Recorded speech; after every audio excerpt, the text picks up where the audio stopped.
Her?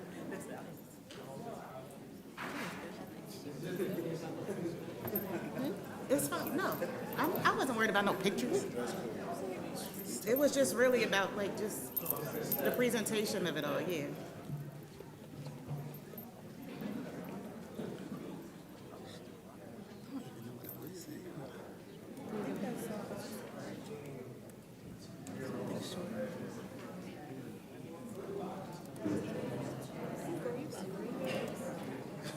When I tell you I be stressing, y'all don't be believing me, bro.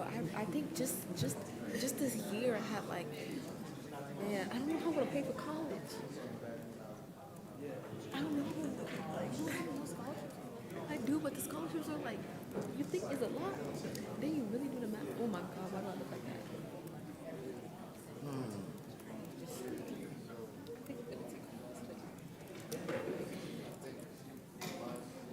I look like a dude.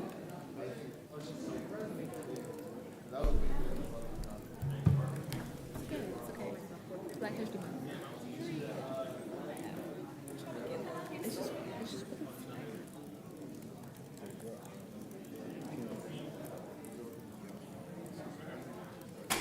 I don't like how delayed it is. Okay, I'm good. You can't really see it like that. What was I saying? Yeah. I don't know how I'm gonna pay for college. Scholarships are nothing. Like it's not when you like when you do the math, bro, you gotta pay for tuition, right? Room and board, right? Food, books, and then like Rutgers. I got into Rutgers, right?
to Mr. Cox because we're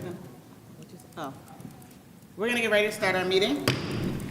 Can we please, Now I'll turn this meeting over to our board secretary to get the meeting going before we start our presentations. can we please stand for the Pledge of Allegiance? I pledge allegiance to the flag of the United States of America and to the republic for which it stands, one nation, under God, indivisible, with liberty and justice for all. We'll now conduct a roll. Commissioner President Wyatt, Present. Commissioner Vice President Webb, Present. Commissioner Andrews, Present. Commissioner Gray, Commissioner Dr. Harris, Present. Commissioner Hembry, Commissioner Hembry, Commissioner Johnson, Present. Commissioner Malone, Present. Commissioner Smith, Commissioner Smith.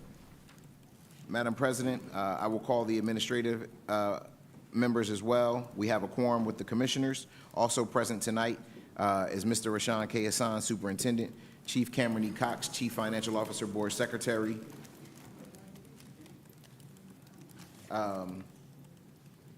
Dr. Gene Gordon, Chief of Instruction and Programs, Chief Carletta Jones, Chief of Human Resources, Chief Chris Payne, Chief Information Technology, Chief Vashawn L. Hill, Chief of Marketing and Communication, Dr. Recording in progress. Dr. Danielle Mastro Giovanni, Chief of Equity and School Improvement, Mrs. Khalifa Shabazz, General Counsel, Mr. Jeffrey A. Morton, Assistant School Business Administrator, and our student commissioners, Jasleen Colon, Kaylin Marsola, and Wendy Kellefat. And we have just also joined by Commissioner Hembry. Welcome to the business meeting of the Plainfield Board of Education. Members hope that you will find this meeting interesting and informative. We thank you for taking the time out to attend. Please be advised that this and all meetings of the board are open to the media and public consistent with the Open Public Meetings Act, and that the advance notice required therein has been provided to the Courier News and tapped into on Thursday, February the 13th, 2025, to be advertised on Friday, February 21st, 2025, and also provided to the Plainfield Public Schools District website, the Plainfield City Clerk, Police Department, and Plainfield Public Libraries for posting. Madam President. Thank you very much. Madam President, as discussed previously, we'd like to move forward with the presentations at the top of tonight's meeting, beginning with the audit presentation. Thank you. We'll have the auditor. Can we make sure the mic?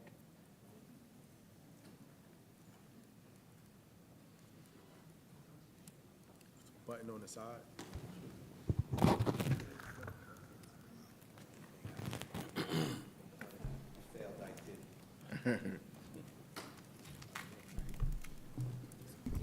Okay, thank you. All right, good evening, everyone. My name is Gary Higgins. I'm a partner with PKF O'Connor Davies, and we were the audit firm engaged by the district to audit the school district's records for the fiscal year ending June 30th, 24.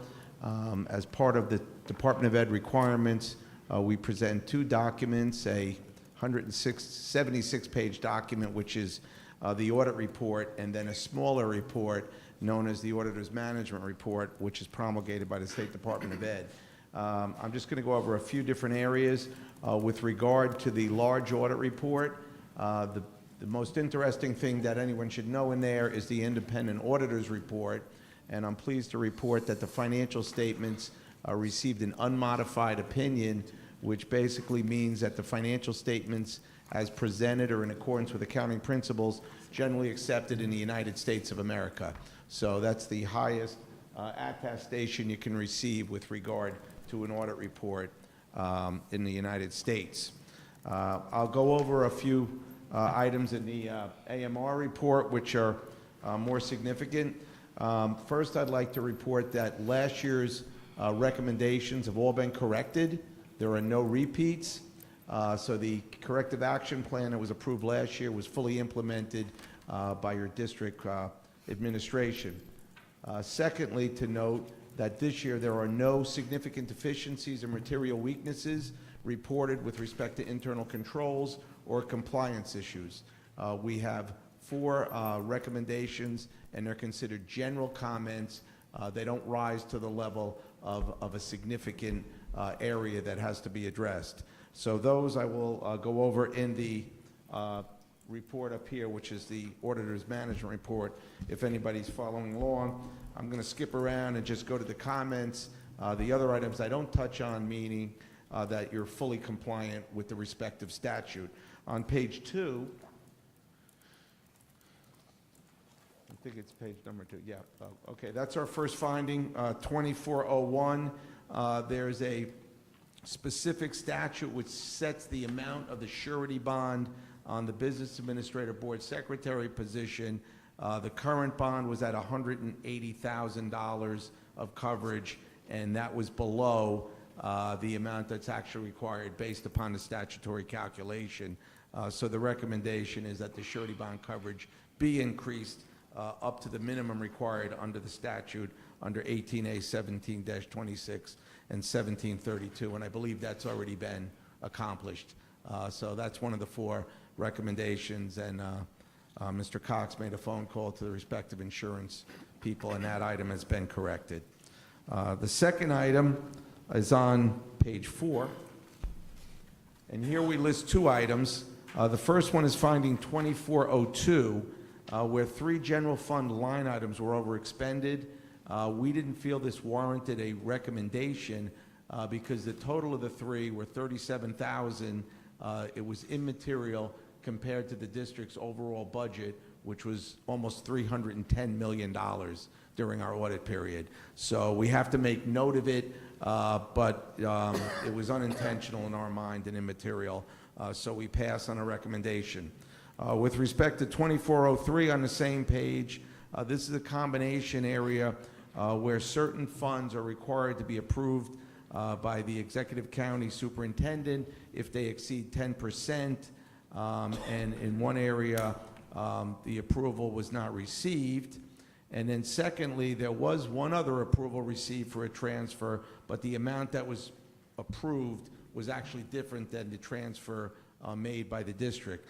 But keep in mind, all in all, there was sufficient funds within the budget to cover these differences, so there was really no impact to the bottom line and the expenditures that were made for the appropriate purpose of the district needs.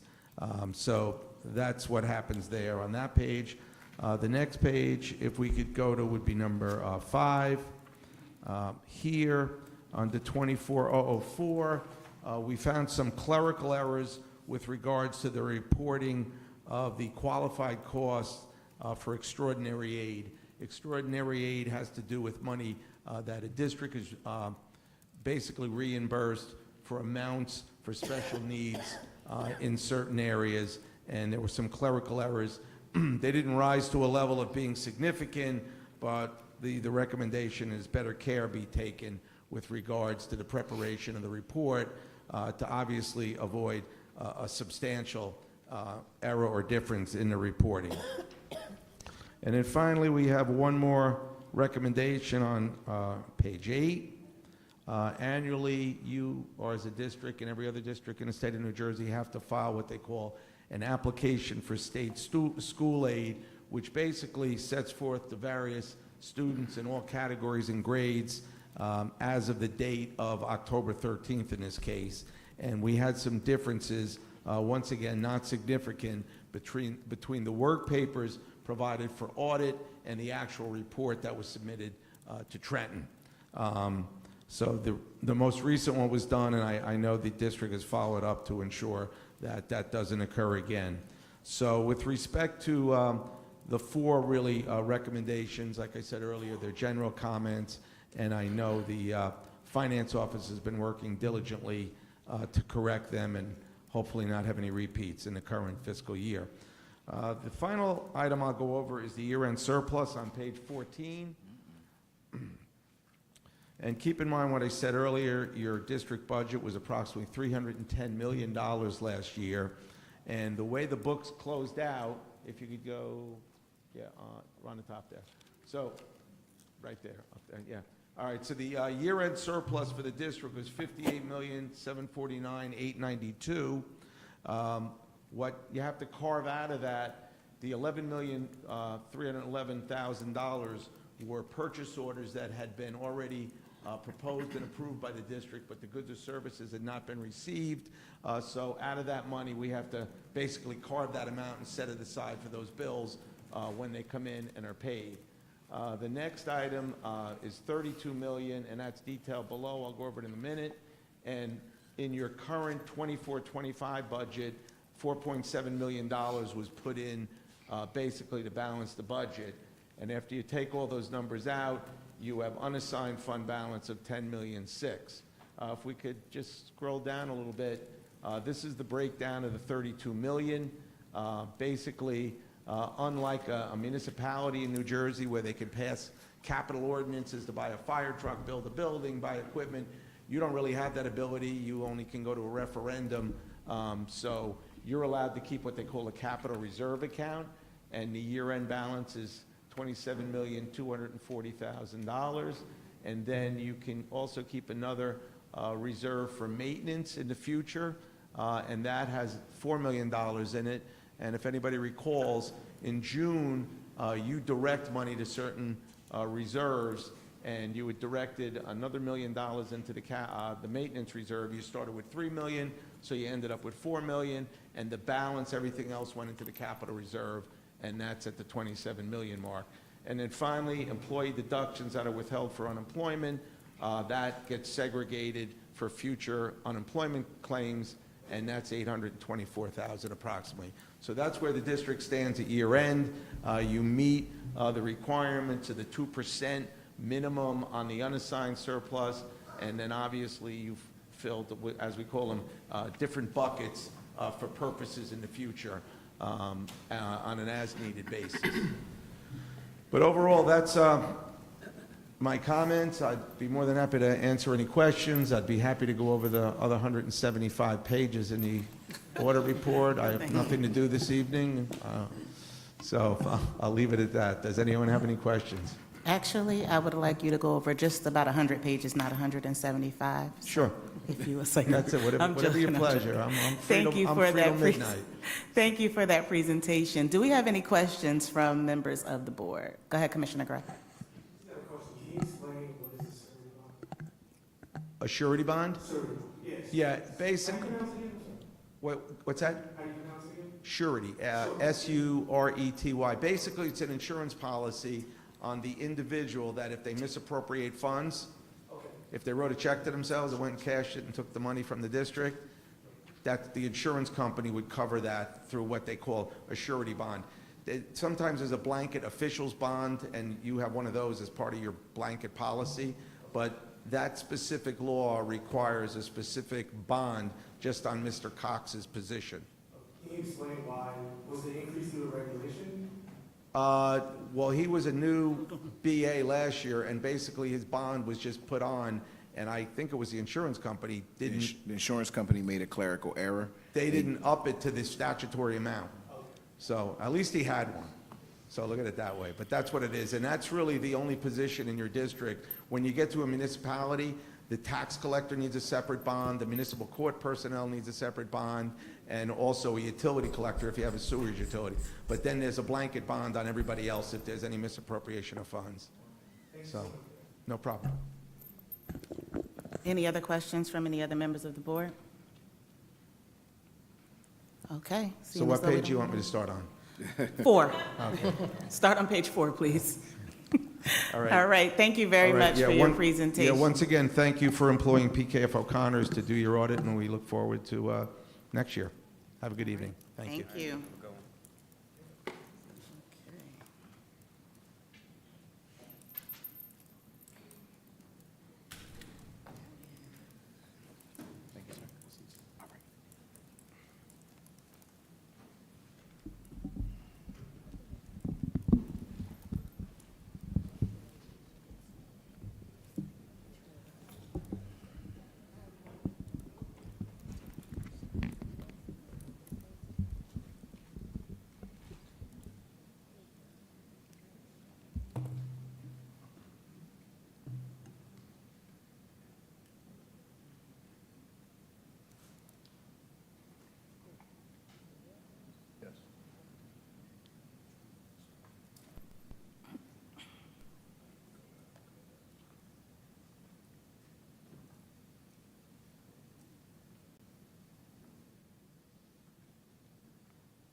Good evening, Madam President, commissioners, community stakeholders. I'd like to start this evening's board meeting. First and foremost, I'd like to, recognize our team members for the great celebration that we had culturally as we recognized and celebrated Black History Month here in the district. We had undoubtedly one of the best Black History Month cultural events that I've seen since I've been here in the district. I was well attended, and then we had great performances from students from our elementary schools, ranging all the way up to our high schools. And, you know, just wanted to take a moment to recognize the team members who served on that committee, and for everyone who thought it was not robbery to help ensure that the voices of our African-American students were uplifted, as we do the same for all of our other students during their respective cultural months and activities and celebrations that we bring forth for them.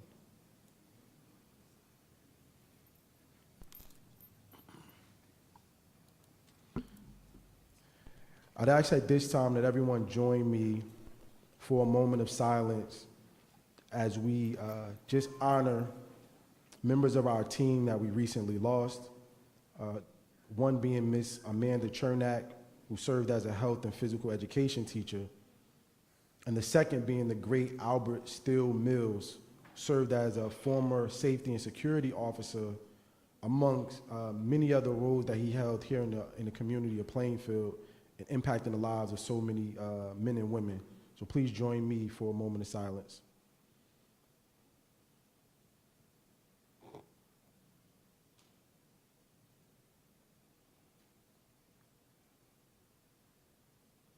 Thank you.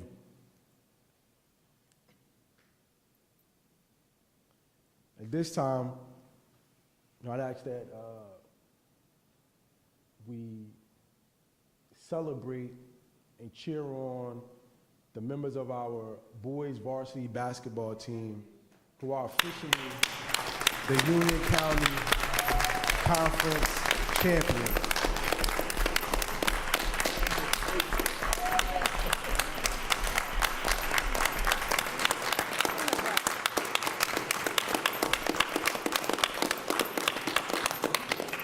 So although our team members aren't here with us this evening, I wanted to make sure that we took a moment to recognize their hard work and their contributions. They will continue their fight on their road to become champions of this, not only the section, the group, but hopefully we're going to take this thing all the way to the TOC this year. We will be hosting the first round playoff games this Thursday right here in district at Plainfield High School. We will have both our boys varsity basketball team and our girls varsity basketball teams playing in a doubleheader.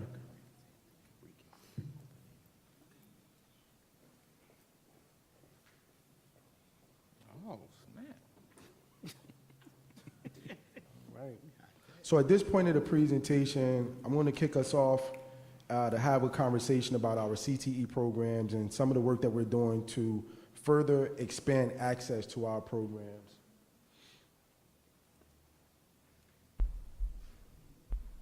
I want to start by announcing here for the first time in front of this group that we will in fact be moving forward with grade level expansions at 2 schools. The first is F.W. Cook Elementary School. This is the first year that we roll forward with our redesign. We call that Cook Reimagine. We went full steam ahead with the full implementation of a STEAM program. That program has gained much traction. It was also one of the programs that we utilized to bring students back to Plainfield Public Schools. You may recall that last school year we partnered with an organization called CASA K-12. They went out into the community, made phone calls, and we really found out from stakeholders why they did not choose Plainfield Public Schools. Some of those individuals had once had their children enrolled in Plainfield Public Schools and decided to go to charter schools, private schools. Some of those individuals just never gave Plainfield Public Schools a try. As a result of this, we were able to bring back not only students from charter schools, but also students who attend private schools. We were actually able to even convince a parent who had their children enrolled in Wortlow Hartridge to come back to Plainfield schools because of this great program. For board members, I've also shared with you the results of the recent demographic study, which was presented to us in January. That demographic study highlights the need for us to have an additional school here in our community. It also highlighted a surplus of seats in certain schools, and those two schools primarily being Paz and Frederick W. Cook Elementary School. After surveying parents of the Cook school community, there is overwhelming support to grow the Cook Elementary School so that it can also serve students in that middle school grade range. And I'm proposing that we move forward with rolling up the students who are currently in grade 5 to be the first class of 6th grade students at FW Cook Elementary School, starting for the 25-26 school year. The second proposal that we want to move forward with is to grow Paz down 1 grade so that it can serve students from grade 6 through 12 and no longer just be our performing arts and advanced study school that serves students from grade 7 through 12. If you've been here in the district, you know that over the years, we've seen our biggest exodus from students when they transition from grade 5 to grade 6. And it's primarily happened because we haven't had seats available at our flagship school in this district. So we are going to move forward with this proposed timeline that we have here before us, sharing the official announcements, which will take place by March 3rd, letting our principals know at our elementary school so that they can also communicate with parents. We will propose to open applications March 10th, and then moving forward, I think we have some flexibility with that March 17th date to push that back slightly just to give families a little more time to go through that application process and to be fully prepared for those auditions. But we expect to have that group of students who will be accepted for grade 6 at Paz to be finalized by the end of April, no later than the middle of May.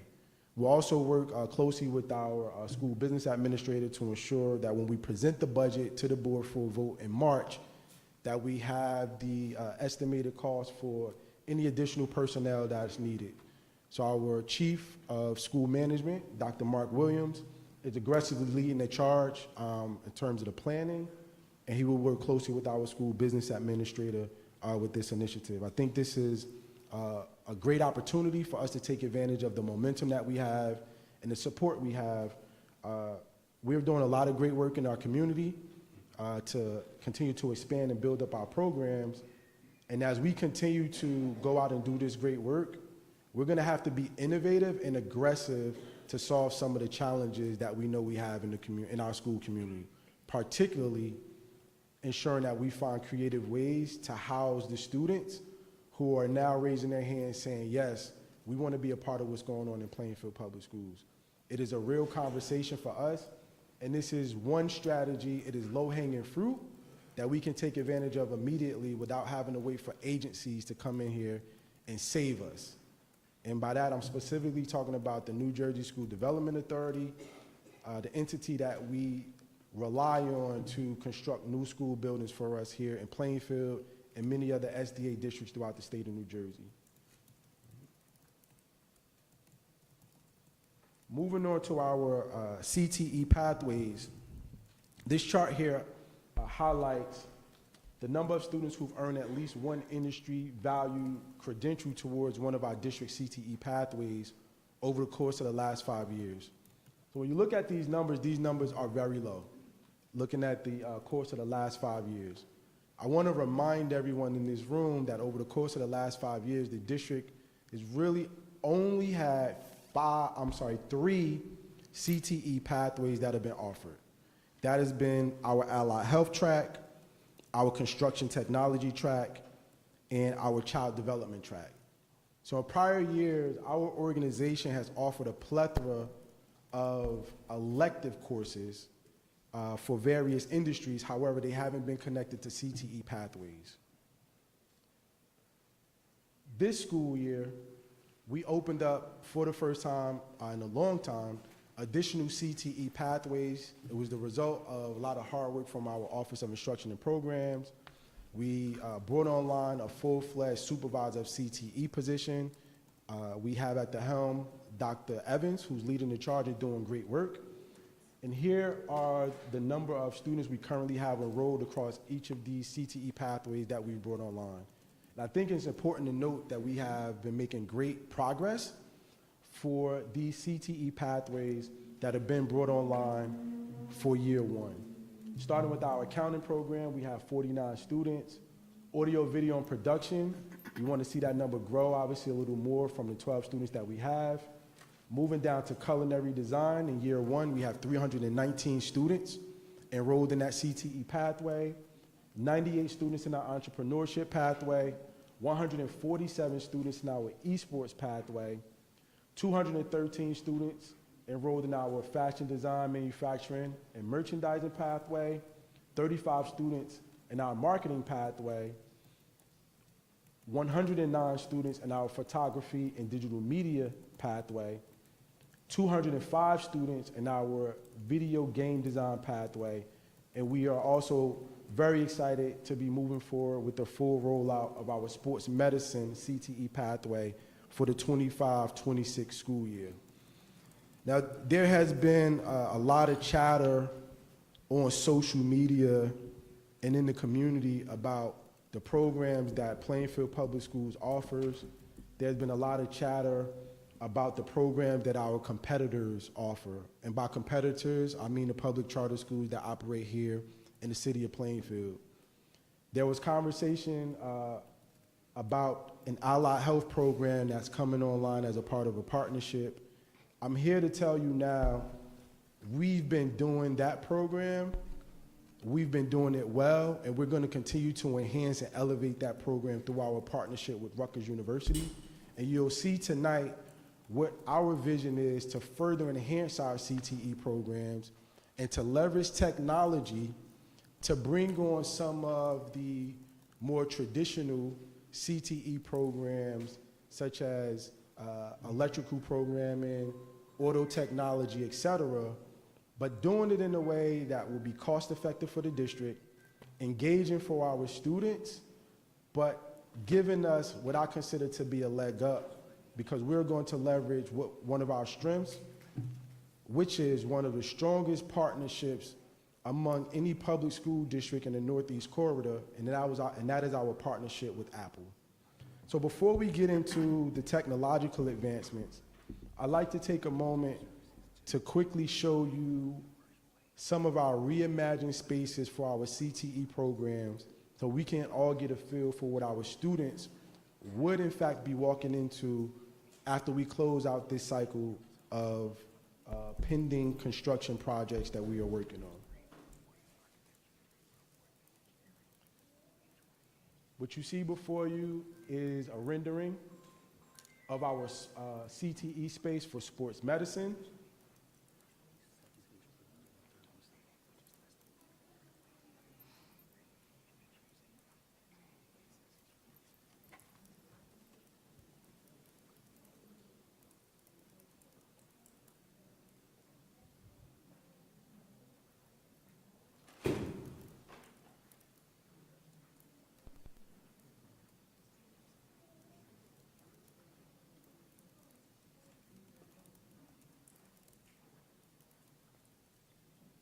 Moving on, this is a rendering and 360 view of the culinary art space for our CTE pathways.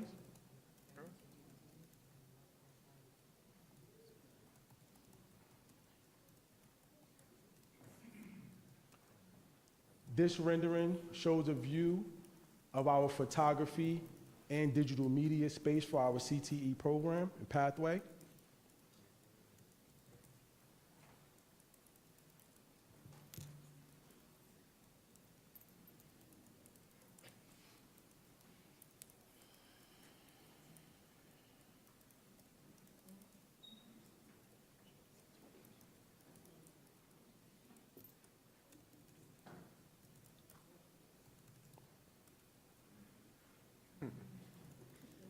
And last but not least, our allied health CTE space. And pardon if because of the lighting, it may be a little dark. We also make sure that we provide this presentation to board members if you want to go back to look at these renderings and go through the 360 view. I want to thank our board members for your continued support in making these investments into these spaces. Now, some board members have constantly reminded me of their experiences and what the CTE programs at Plainfield High School really did for them and helped them kind of launch their careers and get into industries that they may not have normally been exposed to. The challenge that we also have sometimes is that some of the things that were great for us when we came up, they aren't necessarily the programs that our students are raising their hands for, saying they want to be a part of. Technology has opened up the doors for so many additional opportunities. And I want to just be clear about it. While we want to create opportunities for every program, it's not realistic for us to go out and build and to invest millions of dollars to build out spaces for every program. But it doesn't mean that our students don't deserve the opportunity to have access to those programs. I strongly believe by leveraging the technological advancement that we have here in Plainfield Public Schools, we can provide those experiences for our students to bring them to an immersive VR and AR experience that allows them to learn to find skills that they would need to go into the auto technology field and various other fields that will provide career opportunities for them. So what I'm saying to you all board members is that I believe that we have a path forward to provide those experiences for students at a fraction of the cost, but with an even more immersive experience that still connects our students with the career opportunities and industries. So at this time, I will pause, and I'm going to turn it over to Dr. Evans and the team from Apple to provide us with that presentation so we can feel and see and experience what we want for our students here in Plainfield Public Schools. Dr. Evans, you have the floor. Greetings, Madam President. Greetings, Board Commissioners, Superintendent Hassan, and the Plainfield Public School District family. My name is Dr. Shadisha Evans, the Supervisor of Career and Technical Education for the Plainfield Public Schools. Thank you for the opportunity to stand before you this evening. It's always inspiring to come together and discuss ways we can provide the best opportunities for our students. Currently, we offer 13 diverse career and technical education pathways that provide our students with skill-based, hands-on learning experiences that bridge classroom education with real-world applications. Our pathways are designed to prepare students for success in both the workforce and higher education by developing technical expertise, problem-solving abilities, and professional competencies in specific career fields. A few benefits of our CTE pathways include the development of marketable skills that can lead to higher employability, exploration of career options before committing to an academic major, opportunities to earn industry certifications while still in high school, the ability to apply academic concepts to practical situations, and the opportunity to build professional networks through industry partnerships. As our CTE programs grow, so does the challenge of expanding our offerings within our current building space. Tonight, I am excited to introduce a forward-thinking solution, integrating Apple Vision Pro headsets into our programs. This cutting-edge technology will allow us to not only expand our CTE curriculum, but offer immersive, industry-relevant training experiences to our students without the need for additional classrooms, expensive machinery, or specialized lab spaces. The use of this type of technology enables adaptive learning, allowing students to progress at their own pace and revisit content as needed, catering to different learning styles. By integrating virtual and augmented reality, we can simulate real-world environments from advanced manufacturing to healthcare, aviation, and engineering, and that's just to name a few. Abstract topics and subjects like physics, chemistry, and biology become easier to grasp when students can visualize and interact with 3D models. Utilizing VR, AR technology will provide our students with unparalleled learning experiences and ensure that Plainfield Public Schools remain at the forefront of innovation in education. Without further ado, I would like to introduce our Apple Education Systems engineer, Steve Zalat. Thank you, Dr. Evans. Memorize that feeling. Thank you, Dr. Evans. I appreciate it. I'm also joined by my colleague at Apple, Kelly, who's here with us. In case my battery runs out, Kelly takes over. So that's the story for tonight. Thank you, board members, for inviting us kindly to your meeting this evening. Madam President, Superintendent Hassan, and administration and community. I am excited to have, this is a slight departure from my normal workday, to be able to show you some awesome technology that we put together at Apple. Some of you, I understand, may have experienced this particular type of computer. Notice I'm not calling it a VR headset, and I'll explain a little bit more why as we go through. But in 10 minutes or so, I figured I would give you a taste of some of the things that this is about and what it means for the Plainfield students and faculty as they enter some really incredible college and career opportunities as the students matriculate on from Plainfield School. So I'm very, very happy to show you this. I will give you the caveat as I put this on that the only way to experience this is to try it yourself. Can I get a show of hands of anybody that's experienced an Apple Vision Pro already? So you know what this is like. The best I can do is by mirroring what I see on my Apple Vision Pro to these screens.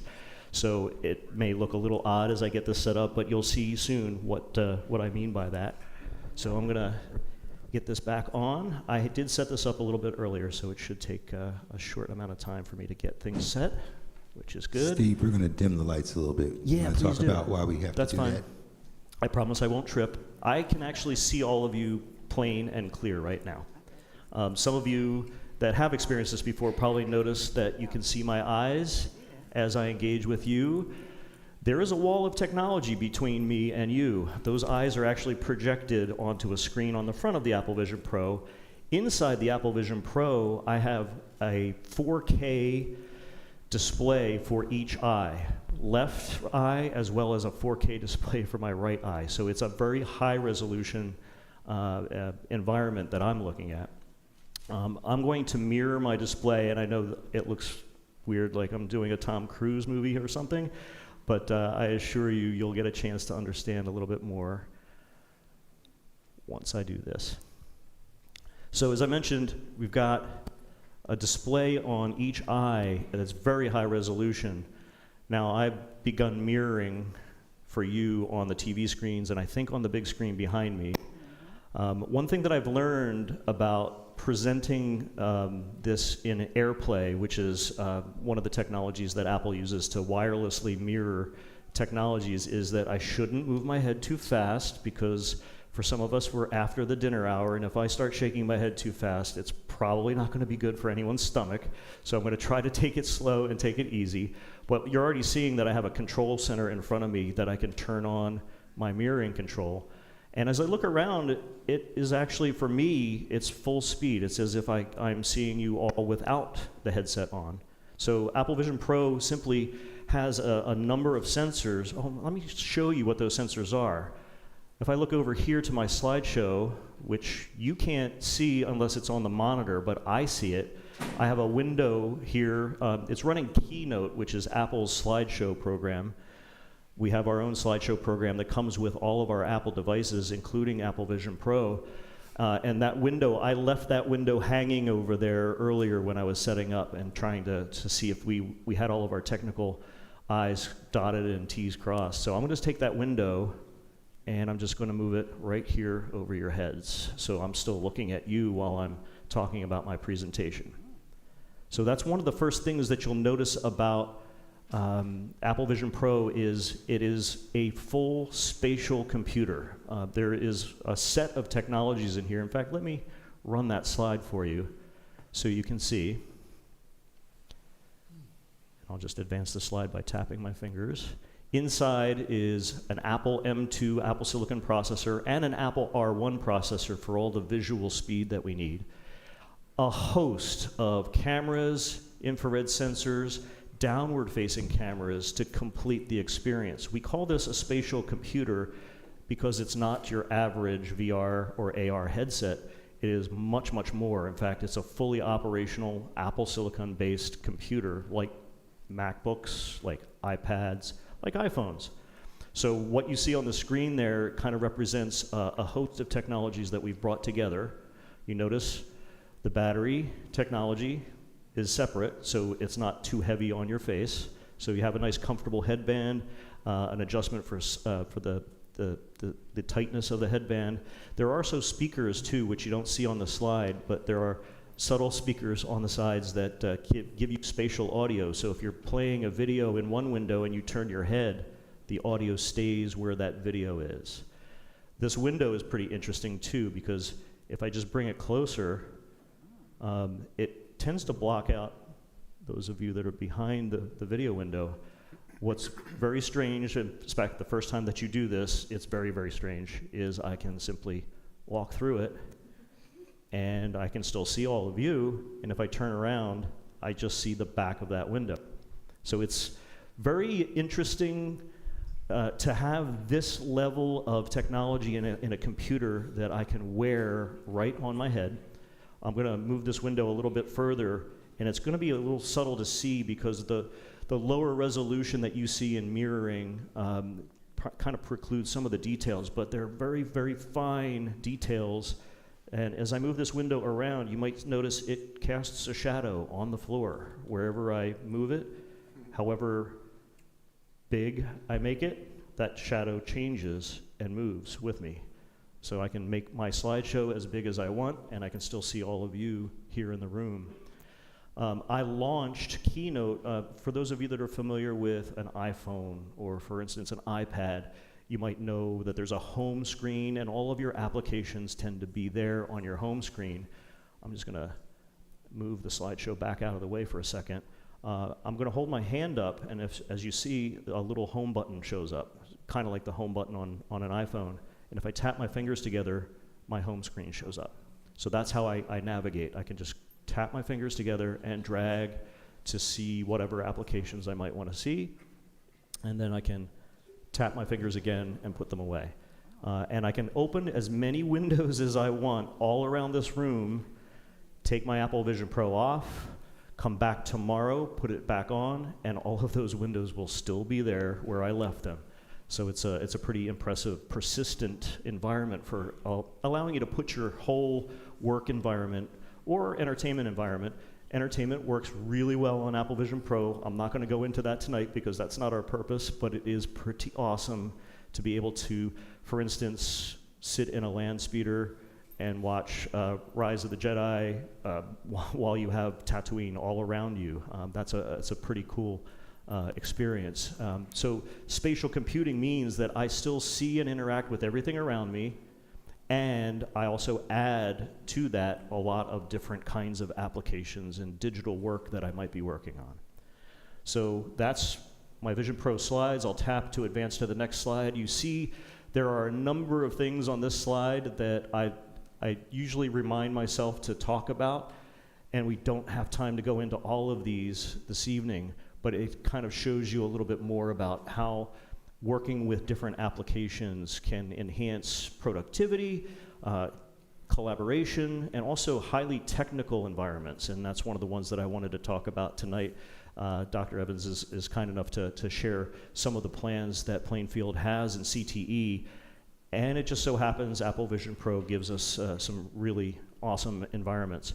Before I leave my slideshow program, I'll show you one extra capability here. Here's some of the topics that we could go into if we had more time.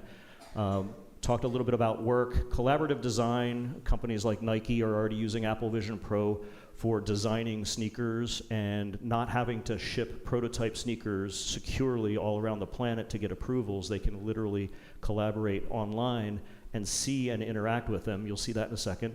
Simulation and training is another incredible topic that we'll talk about briefly here in a few seconds, and also guided work. So that whole world allows us to have some true interactions and collaboration. This video that you see here is actually a video that we created with a couple of my colleagues, and everyone was in different parts of the country when we worked on this little CAD engineering design for a metal plate.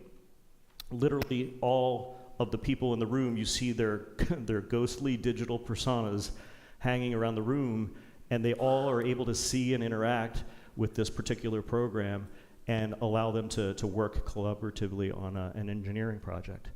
So that's one interesting environment. One other thing that I'll show you real quick, because it's kind of impressive, and before I start walking around, it's probably safer, which is turning on the environment.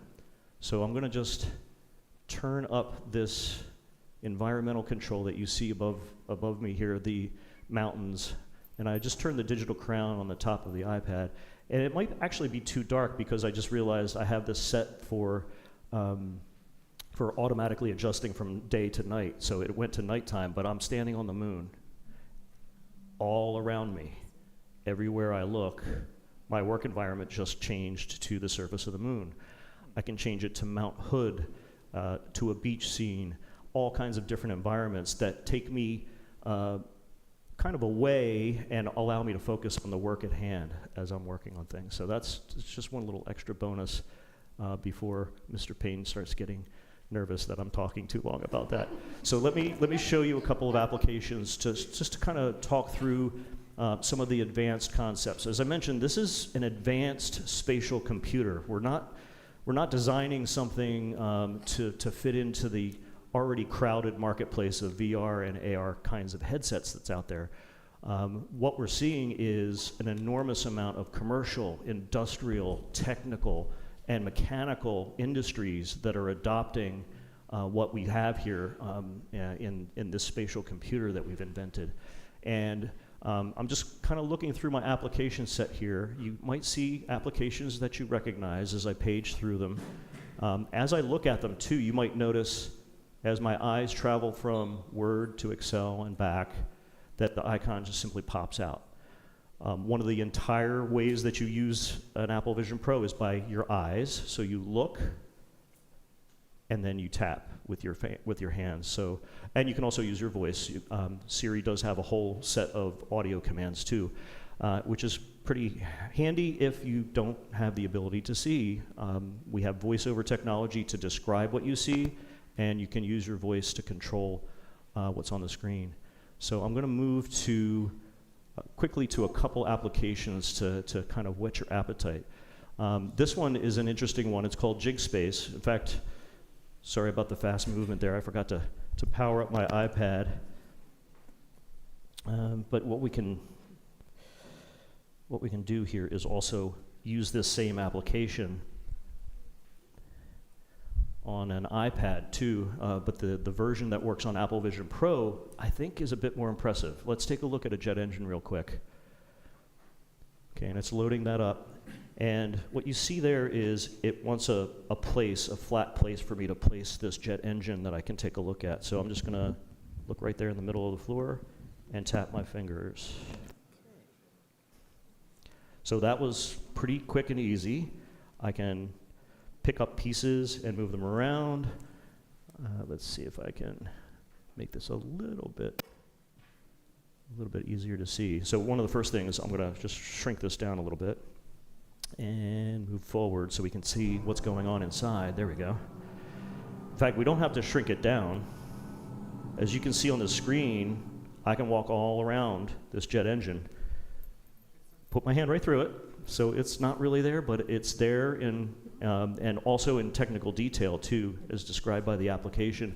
JigSpace can take student design CAD drawings, for instance, and turn them into these 3D models, and I can literally put my head inside the engine and see the different parts that are going on inside, which is really cool and totally safe, which you probably wouldn't want to do on a running jet engine.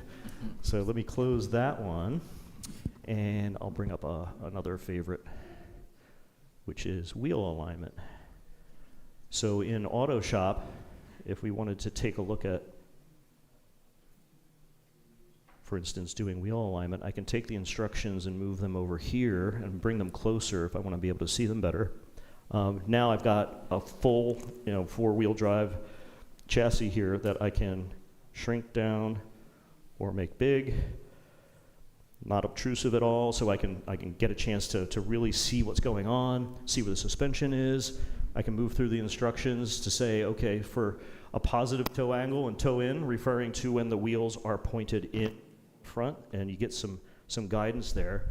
An instructor or student can annotate and literally just draw, indicate, talk about, record even if they want, so they can repeat this lesson over and over again later on. I'm going to turn off annotations so we don't have too much stuff on the screen. All right. Then we'll move on. Wheel alignment procedure for toe out or toe angle. And see what that's like. And then how we can do the wheel alignment procedure so we get proper turning radiuses. You see the turning angle, and it's all something that students that are wearing this can gather around, an instructor can gather around, and we can do it right here in the cafeteria as opposed to doing it somewhere else where we might not be able to get this set of mechanics into the classroom or into the shop.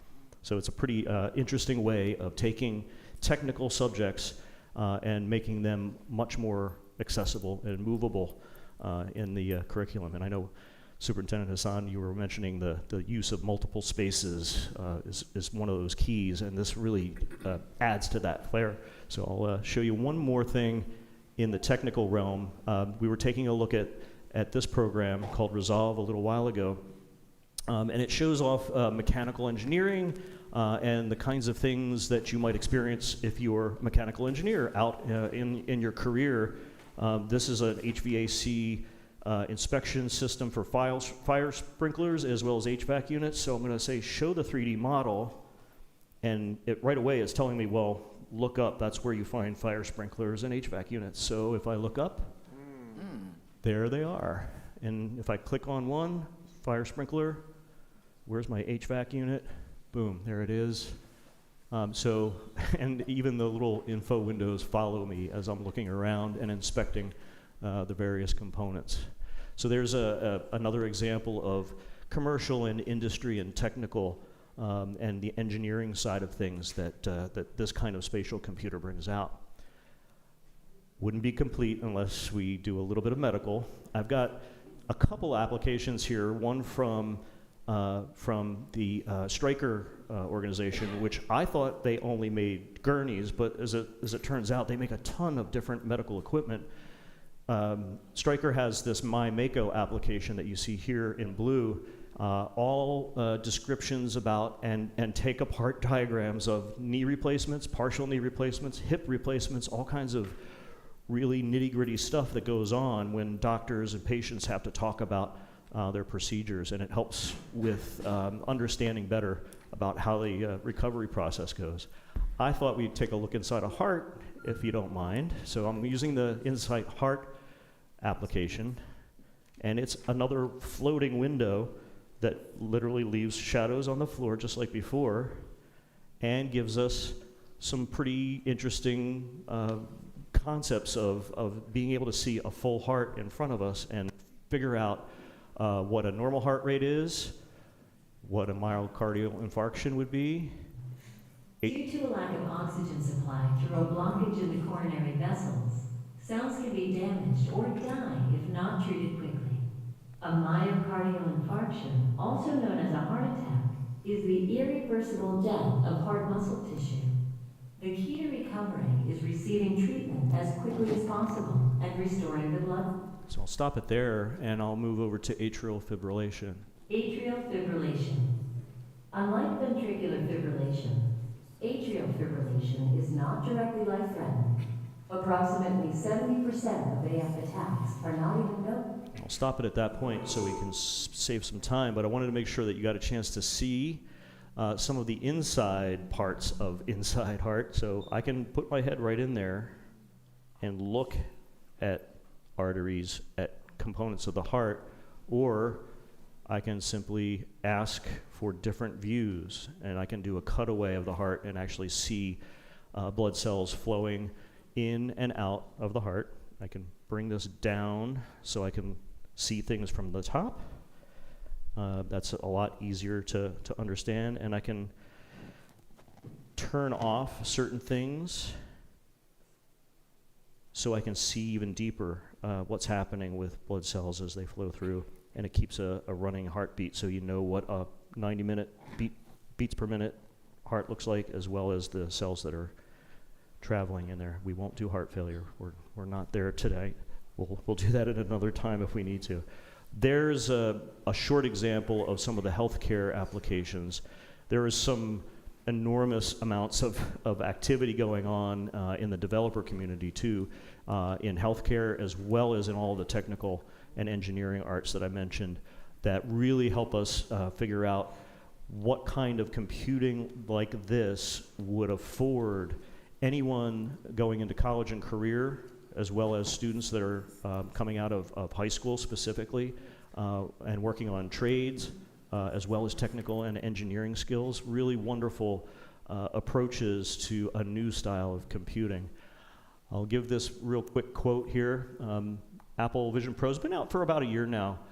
This quote from my big boss, Tim Cook at Apple: "Built upon decades of Apple innovation, Vision Pro is years ahead, and unlike anything created before, with a revolutionary new input system and thousands of groundbreaking innovations, it unlocks incredible experiences for our users and exciting new opportunities for our developers."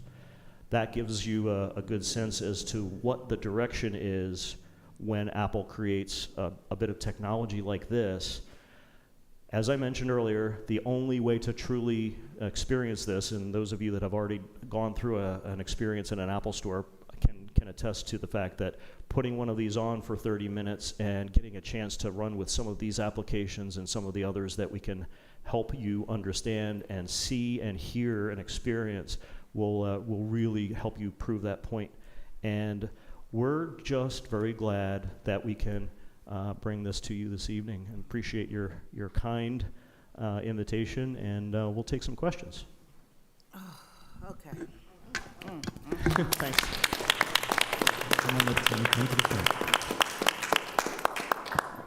Thank you very much for that very innovative presentation. My Before pleasure. we take questions, I really just want to say thank you for presenting this to us today.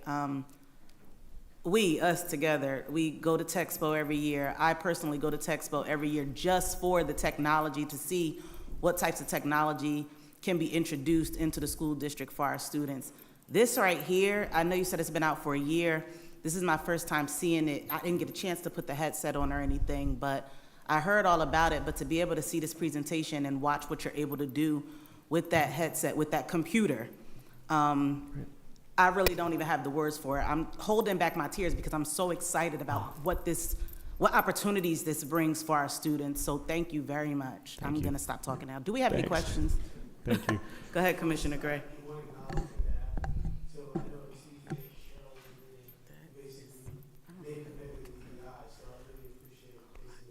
Thank you. Thank you. Appreciate that a great deal. Any other questions or comments from commissioners?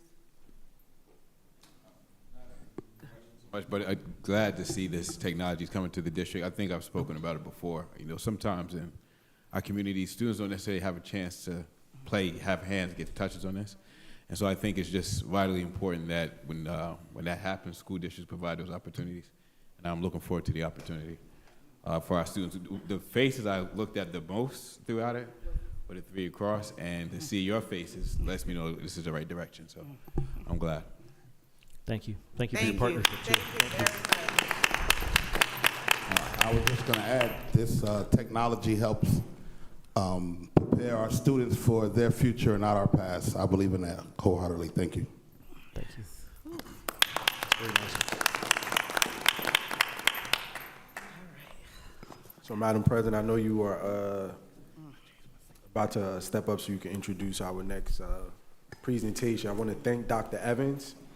I want to thank our Office of Instruction and Programs, Chief Payne, the Office of Information Technology, and our Apple partners for stepping up. So we're family here, so we're gonna talk about what happened. As the superintendent of schools, I took offense to the comments that I heard being made about our school district. Talk about it, please. I'm here to tell you now, Plainfield Public Schools, we are progressive, we are innovative. Welcome to Plainfield, baby.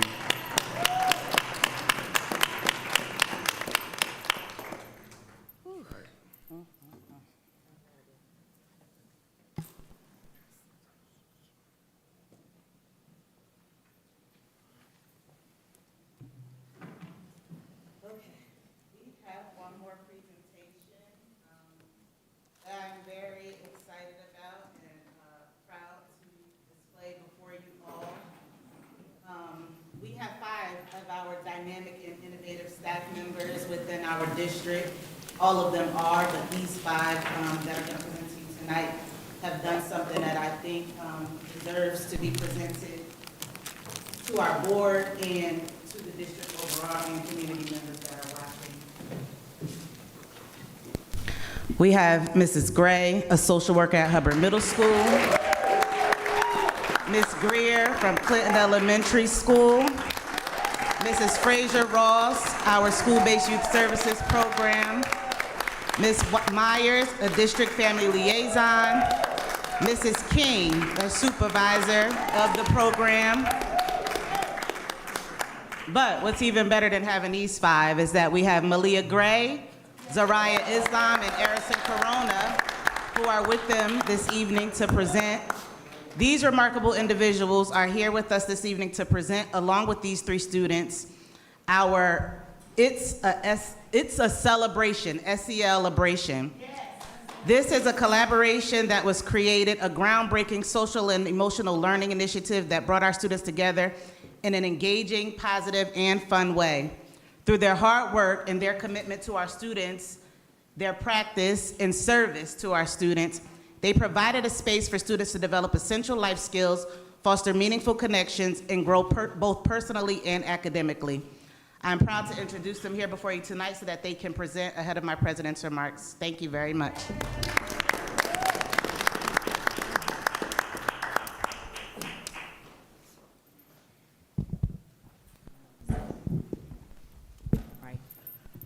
Good evening, Superintendent Hassan, Board President Wyatt, Vice President Mr. Webb, Board Commissioners, and Plainfield community.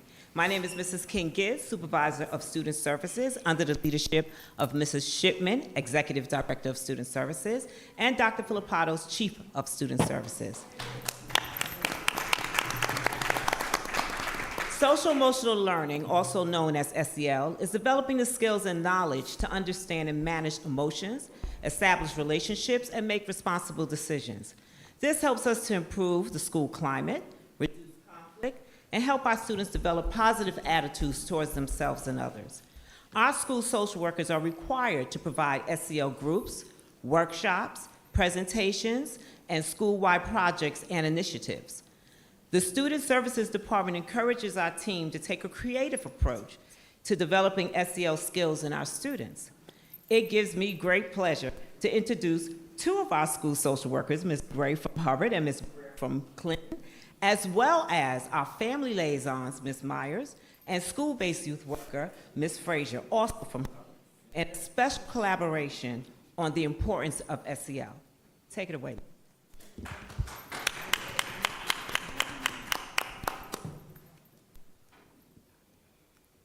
Good evening, everyone. My name is Malia Gray, and I'm 12 years old, and I'm a 7th grade student at Hubbard Middle School. And I'm very excited to be here tonight to present to you the SEL-abration and the happiness it brought to not only me and my peers, but also the students at Clinton School. I also wanted to highlight how it felt to create the SEL-abration with my friends, which not only brought us closer together, but also gave us a great chance to come up with different ideas and work together as one unit. I hope you all have a great rest of your day, and thank you for having me.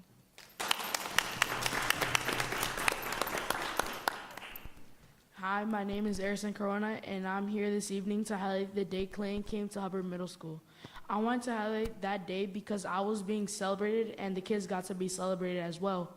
Also, everyone and I built everything for Clinton that day while working together, which is why I am grateful for being able to be here today with you guys. Thank you.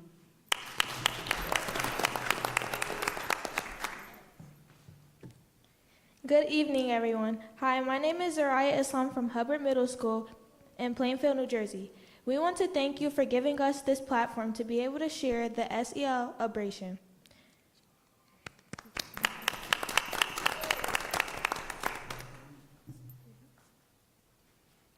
Hi, good evening. I'm Ms. Frazier. I'm the Youth Development and Outreach Specialist for School-Based Youth Services at Hubbard Middle School.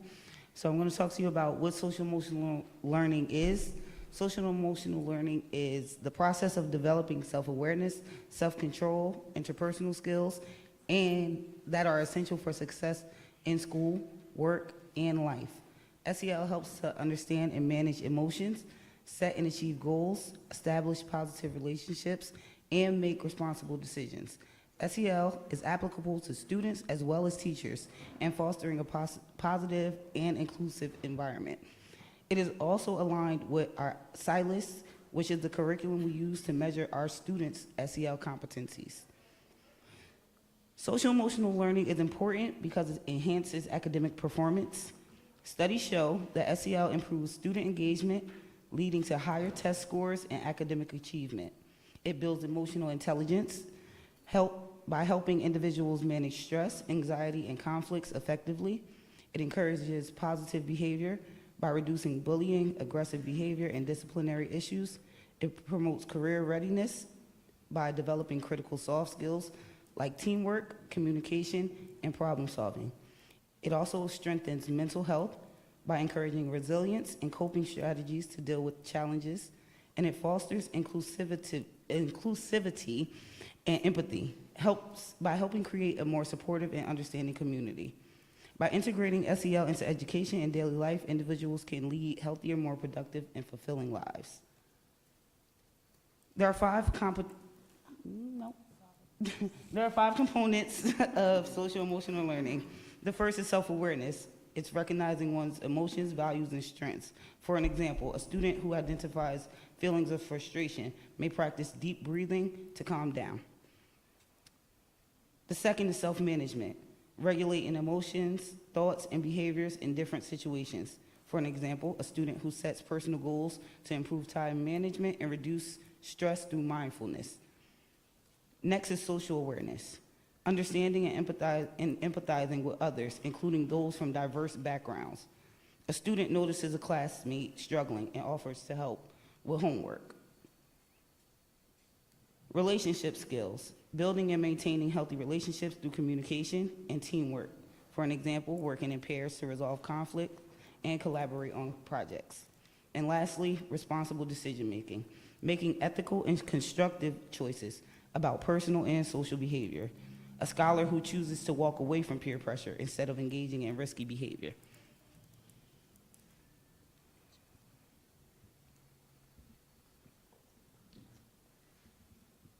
Good evening. I am Onisha Greer, the social worker for Clinton Elementary School. Maslow's hierarchy of needs. When I think about Abraham Maslow's hierarchy of needs, I'm reminded of my why. I can speak for many of my colleagues that it is the why that gives us purpose as school social workers and beyond. Each day we are in the building filling various roles. Looking at the needs chart, I'm going to speak a little about the lower level needs, beginning with the physiological need. That is ensuring that our students have food, snacks, clothing. A lot of our social workers, we created closets where we provide extra uniforms, diapers, food for families, school supplies, book bags for our students. Whatever the need is, we try to fulfill. Also, our students who don't feel too good about themselves as far as their hair and appearance, they'll stop by our office and we wear that different hat, mothers, fathers, uncles, to ensure that their day starts off well. Safety. Our offices are pretty much the safe havens for our students, where they can disclose family challenges, school challenges, whatever seems to be sitting on their chest. With that relationship that's built between social worker and student, they feel very comfortable. The social need. We allow our students, we foster our students' needs to feel loved and belong through our SEL activities, our classroom presentations, walk in the halls, a greeting, good morning, have a great afternoon, just being present. Leading up to self-esteem, that is our biggest goal, fostering that self-esteem, self-confidence, self-love, so that our students can feel whole. We provide the lower level needs of physiological safety, social, and self-esteem, so that we can help our students create their own toolbox to reach self-actualization as they navigate through each grade into, and upon graduation and thereafter.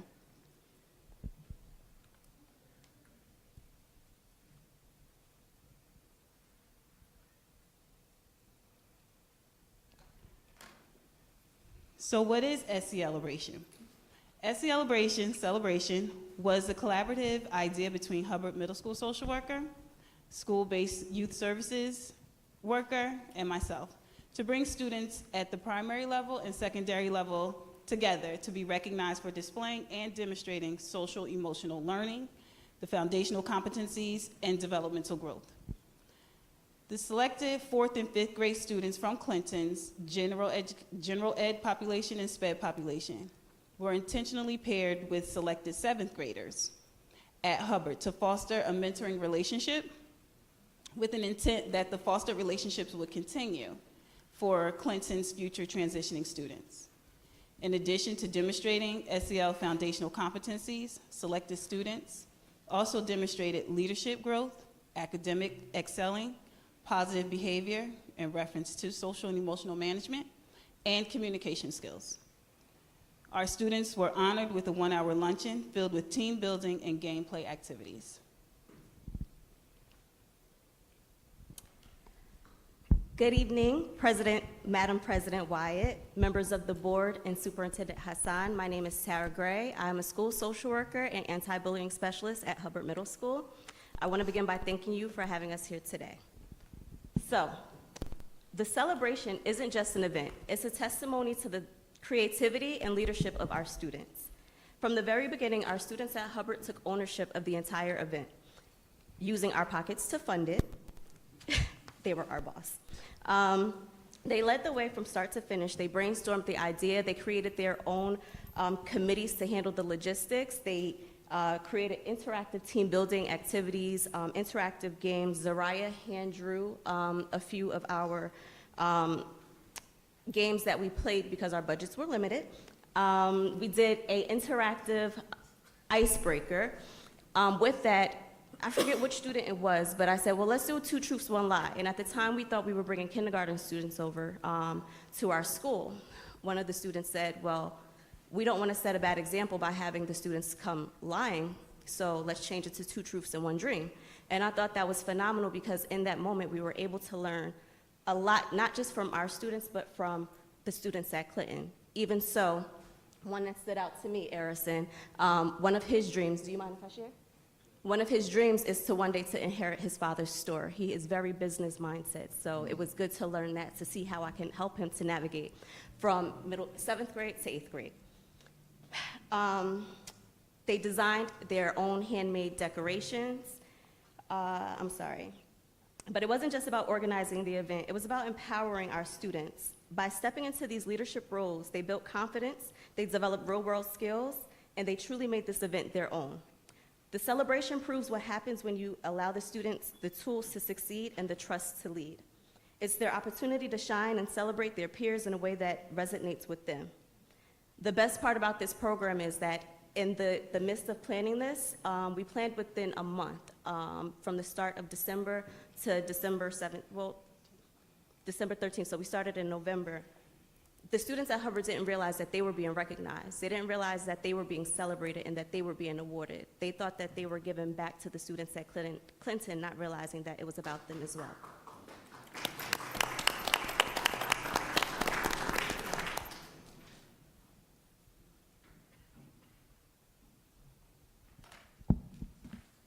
So, how celebration aligns with district goals. Student-centered achievement encourages growth in essential life skills that promote self-regard. Aligning with strategy goal 1, objective 1.1. When students are praised and recognized by staffs within the building, they are more likely to decrease presenting behaviors, focus on academics, and or become self-motivated to do their best, as well as having an increased sense of self-awareness in regard of how they are perceived, to minimize negative and or reactionary behaviors. Students appear to be receptive to implement and utilize SEL interventions, which promote self-love, worth, confidence, and esteem. Family engagement. Aligning with strategy goal 2, learning objective 2.2. Development and learning strategies and skills are not only applicable to academics. Life skills strategies are taught, learned, executed, and strengthened through family-child relationships. Social workers are the voice and are advocates of Plainfield Public District School students, parents, teachers, and oftentimes building administration. When students are emotionally and behaviorally dysregulated, social workers stand in the gaps to stabilize and problem solve to ensure our students can have a productive school day, reducing anxiety, which increases academic learning. Positive school culture. Social workers in the district utilize personal funds to execute many activities that support mandated district activities to reinforce positive school culture. Student culture and climate improves as students display excitement and engagement with student support services staff during class and building presentations, school-wide assemblies, with our community partners, and or outside approved district vendors. In keeping with the fidelity of the overall goal strategy 3, an allocated budget to support a district-wide initiative such as SELebration would allow Plainfield Public School District to host more students as opposed to a few selected students. Enhances student motivation and engagement. Aligning with strategy goal 4, consistently demonstrating positive behaviors in SEL awareness and growth promotes student engagement as recognized students are able to report back to their peers and family in reference to special and building-based activities. Students have the most influence on one another daily, whether positive or negative. All students like to be seen, and SELebration is an effective tool that encourages and motivates the student body to hold one another accountable for their actions within the building. It is the hope that all district schools will partake in SELebration through collaborative efforts with in-house staff, parents, and community partners, as well as introducing the model activity to neighboring districts to promote a conducive learning environment that facilitates self-regulation and reflection. A vision for the future. The celebration is more than a single event. It was the start of a lasting tradition that highlights the power of social-emotional learning and student leadership. Our vision for the future is to build a school culture where SEL is woven into every student's journey, helping them to grow into confident, compassionate, and resilient individuals. We hope to expand this initiative to reach more students, schools, and families, creating a district-wide celebration of growth, equity, and excellence. This event shows us when students lead, amazing things happen. So let's continue empowering them to take ownership of their growth and success. Together, we're shaping a community where empathy, collaboration, and achievement are at the heart of everything that we do.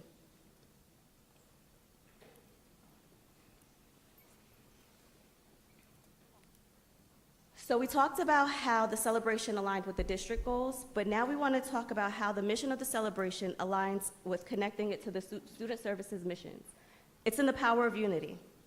The vision of student services emphasizes collaboration with teachers, administrators, parents, students, and community organizations. The celebration brings this vision to life by fostering a collective effort by supporting students holistically. This event shows how collaboration drives success. Every stakeholder has played a role in nurturing the leadership, academic, and social-emotional growth we're recognizing today. The celebration reflects our commitment to addressing a full range of student needs, academic, personal, and social, while empowering students to thrive and lead. Programs like the celebration align with the mission of student services by showcasing teamwork, supports, and equity. Some examples include academic interventions.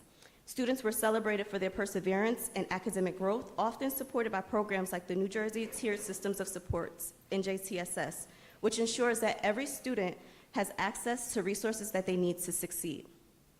Social emotional growth. This award recognizes students for their exceptional emotional intelligence because we are trying to raise children who are emotionally intelligent adults.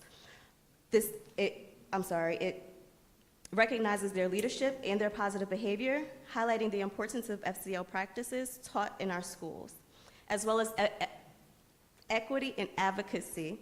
The celebration provides a stage for all students to shine, honoring diverse abilities, backgrounds, and experiences, while empowering them as role models and advocates for their peers.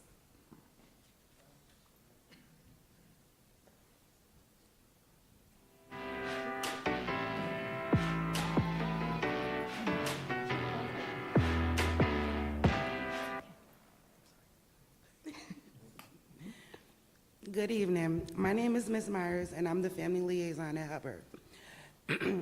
My role is to bridge the gap between the families and the school. SEL provides me with the tools to support students and families in ways that nurture emotional well-being, social connections, and a positive school experience. Now that you've heard about SEL Celebration, look at how through teamwork and team building, students' visions came to life.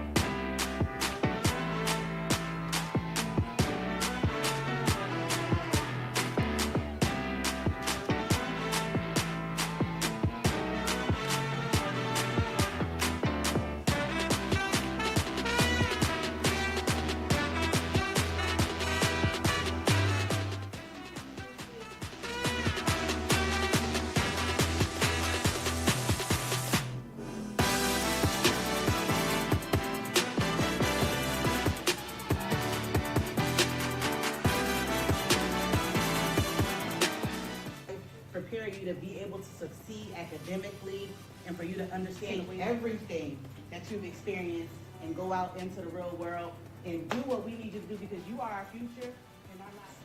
We're going to take care of y'all. That's my dream. Thank you.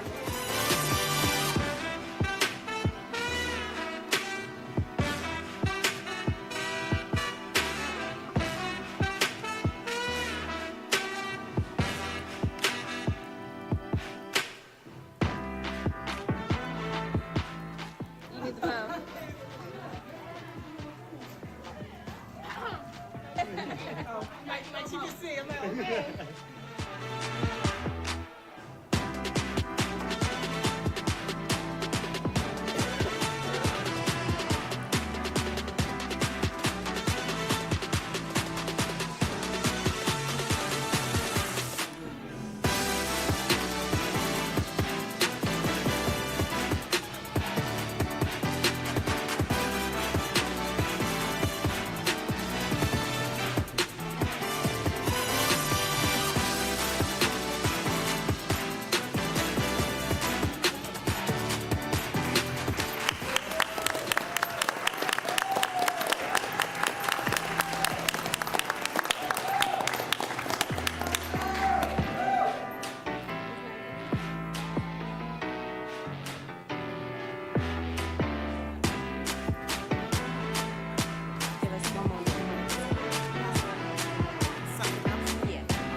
We can go back to the PowerPoint.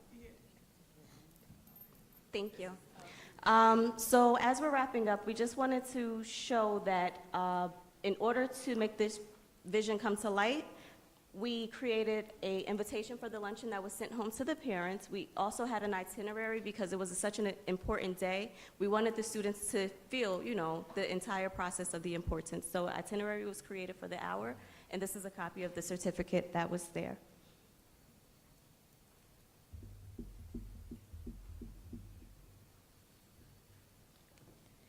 Today, Carolyn, Angie, and Kayla were not able to join us today, but I'll be reading some short quotes that they have written for us today. The most meaningful moment for me in this celebration was when we got to make new bonds with 4th and 5th graders. Being recognized by many people did inspire me to keep my hard work going, to try my best and achieve my goals. How it felt to have my hard work noticed was pretty good because it was not really noticed that much. Thank you and enjoy your day. Thank you all.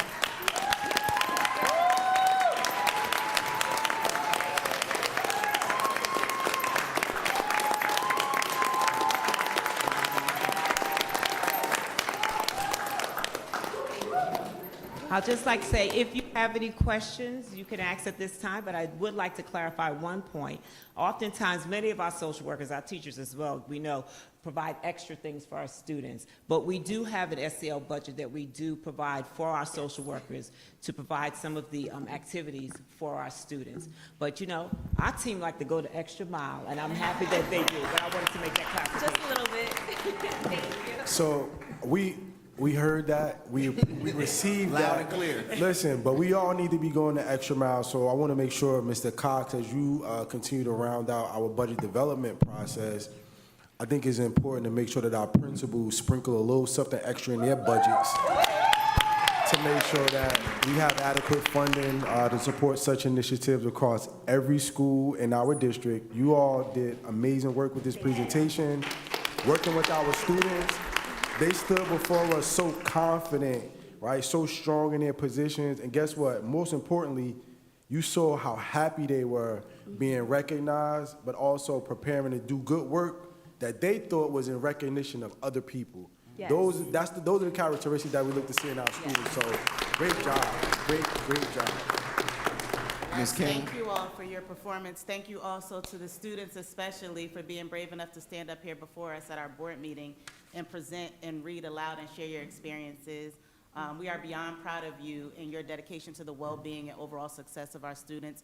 And we look forward to supporting this initiative district-wide. So again, just to mimic what the superintendent said, please, please, please talk to your building leadership and ensure that they know what your needs are so that he can know what your needs are and so that the board can support you, because we love initiatives like this. And as long as our students are at the forefront, we're happy to help in any way. Thank you. Awesome. Do we have any comments? Any other comments or questions from other members of the board? All right. Thank you guys very much. Oh, Commissioner Andrews? Oh. Nice job. Okay. Thank you very much. Oh, you guys want to take a seat?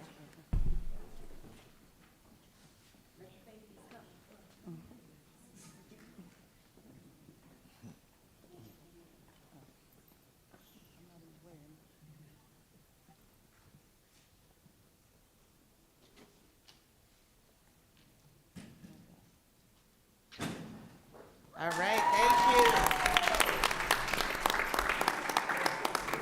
Okay, our presentations are done for this evening. I don't need to say good evening again, but I'm about to share my president's remarks for our February business meeting. Yes. Yeah, I understand the motion and public comments before you present your presentation. After, I mean, you can entertain a motion. I want to present the remarks first, and then we can do that if that's what you want. Okay. All right. So, as always, we do have a highlight video to showcase incredible initiatives, events, and achievements that have happened throughout the district within the past month. Before we get to that, I'm just going to share a few updates of my own. This past weekend, Vice President Webb and I had the privilege of attending the first installment of the NSBA Board Member Academy, a powerful collaboration with Howard University and some very influential members in educational leadership.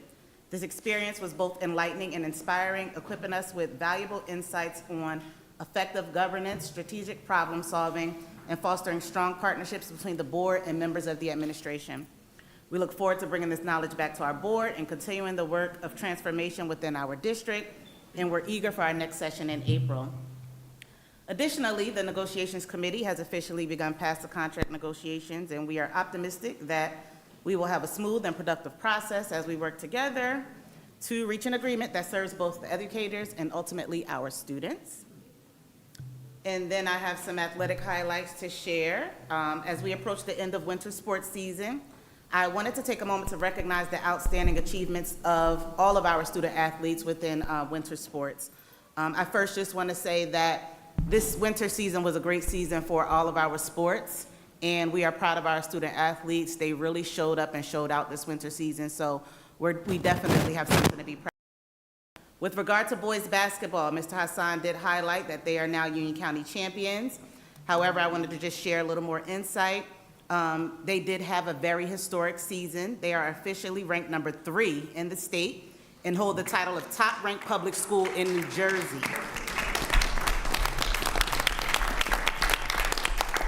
They are the Union County champions and will begin their state tournament run this Thursday at 7 p.m. Now, they are calling for a blackout game. This is not the first, but this is happening this Thursday. We are encouraging the board, the administrators, the district staff, the entire community to show up and show out in all black. Our support means the world to them.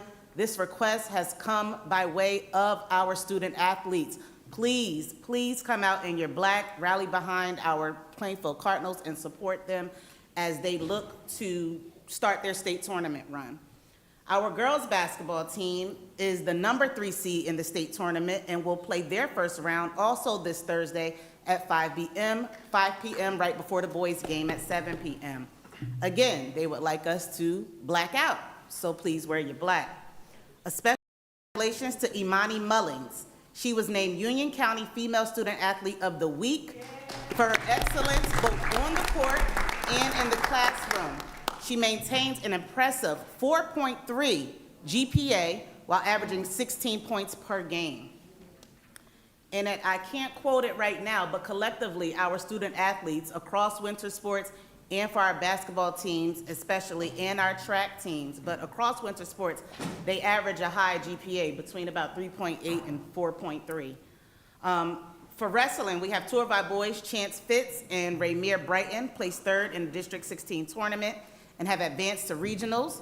And on the girls' side, freshman Melanie Hernandez made history as Plainfield High School's first ever female wrestler to qualify for the state tournament in Atlantic City.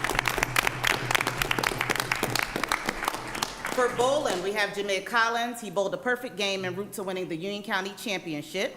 He will compete at the state tournament this Thursday and is currently ranked number 9 in New Jersey.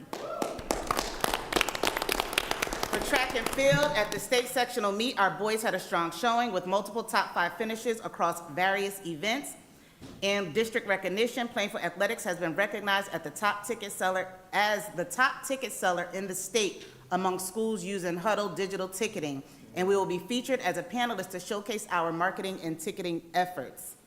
So that is something to definitely be celebrated. We have more to come across our different seasons with our different student athletes in their various sporting activities, but please be proud and come out and support them whenever and wherever you can.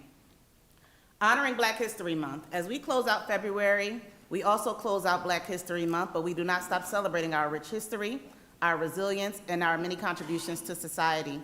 Black history is American history, and the legacy of those who came before us continues to inspire our work today.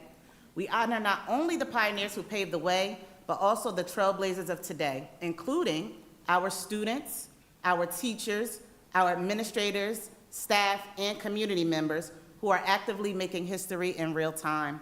Most importantly, we uplift our future leaders, the scholars of Plainfield, who will take the baton and continue to push forward progress, innovation, and excellence for years to come. Finally, I just want to extend a heartfelt gratitude to my fellow commissioners, our district administrators, teachers, staff, parents, and community members for your unwavering support and dedication to our students. Your hard work and commitment does not go unnoticed. Thank you for your service to Plainfield Public Schools, and I appreciate you all for continuing in those efforts. All right, also Commissioner Gray, before we move forward with your motion, I do want to allow our student commissioners to report out.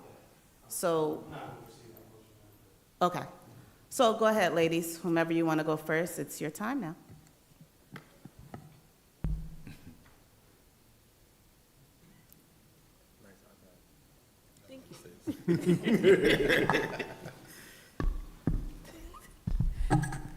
Good evening, everyone. Good evening. So I'm reporting from Plainfield High School, and during the month, we had our honor ceremony recognizing students who received high academics, celebrating their hard work and dedications to their school and their grades. We also had a perfect attendance breakfast honoring students that came to school regularly and every day. For Black History Month, we are celebrating by having school-wide activities such as engaging students decorate their dorms, the classroom doors, making sure each class and department create artistic and educational displays showcasing African American history and culture. Student Council in Plainfield High School are decorating hallways for Black history figures and achievements, and creating a virtual inspiration and educational atmosphere for students to learn about the Black history and people that made Black History Month possible. Also, a concern of ours was the school spirit, and Student Council is working towards that by hosting winter sports pep rallies like we had during the fall. And they saw a great increase on how students reacted to the last pep rally and how they enjoyed it, so they're planning on having another one for winter sports. Community service engagement. Under the leadership of Mr. Sloan, Plainfield High School students volunteered their time to improve outdoor spaces. Activities included planting flowers and enhancing learning spaces for children, strengthening community ties and fostering a sense of responsibility among students, making sure people understand, our students understand the values of community engagement. Our Honor Society, they collaborated with the Love Lifts Us All charity, hosting baby donation drive to collect essential supplies for families that are in need, mostly baby things like diapers, bottles, different things that babies would need. This also helped with the charity and involvement of our students in community service. And we also like to shout out a really bad accident that happened. We lost one of my favorite teachers, Ms. Chernak, to breast cancer, sadly, and she recently just got buried, and we would like to, honor her and her memory. So, yeah, thank you. Thank you. All right. Would you like to do a moment of silence for your teacher, please? Yes, I know we already did, but I wanted to also. Did you want to do it? Yes, I would Go like ahead. to do that. So, if you can, give her a moment of silence.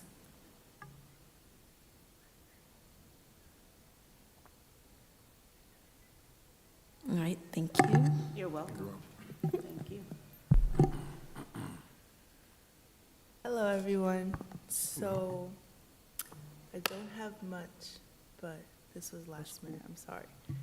So, at Pinnacle Academy, we went on a tour of Plainfield and stopped at historic sites and talked about the things that happened in that area. And we also have a chess club, and on March 6th, we are coming to this school, Booker Elementary, and we're gonna teach the kids how to play chess. And on February 5th, we went to Crown Plaza Hotel and we job shadowed the different positions such as sales, housekeeping, kitchen, and front desk. Thank you.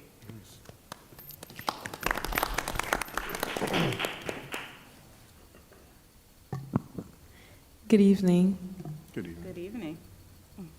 At PAWS, numerous events have happened over this month, including those, we celebrated Black History Month. We had our Black History performance, which was amazing. The dancers, the vocal studio, the theater, everyone just came out and showed out to their best abilities. It was really amazing, probably one of our best shows. We just wanted to, we also are in like the middle of our Spirit Week right now. So the first day was, I believe, dress up. Can't remember the first day, but today was represent the HBCU. Of course, my friend forgot to give me her Howard sweater, but it's okay. Just like we want to congratulate Melanie Hernandez and Imani Mullings for their athletic achievements. And as a student body at large, we have participated in the HBCU fair at Shiloh Baptist just this Sunday. And as for the many organizations we have, first of all, we just launched our 2 new clubs, the Bible Study Club and the the Equity Club for the marginalized students, hosted by Mix Mannings, and the Bible study was hosted by me. Currently, the National Honor Society is preparing for the 2025 induction ceremony as we prepare to introduce and celebrate the new inductees. And the Student Council is currently preparing for PAWS's first spring formal, so that was be very exciting. The Keene Scholars continue to excel in their studies, and I'd just like to mention that Melanie Hernandez and Imani Mullings are both Keene Scholars, so not only are they, doing it in the athletics department, they're doing it in the academics as well.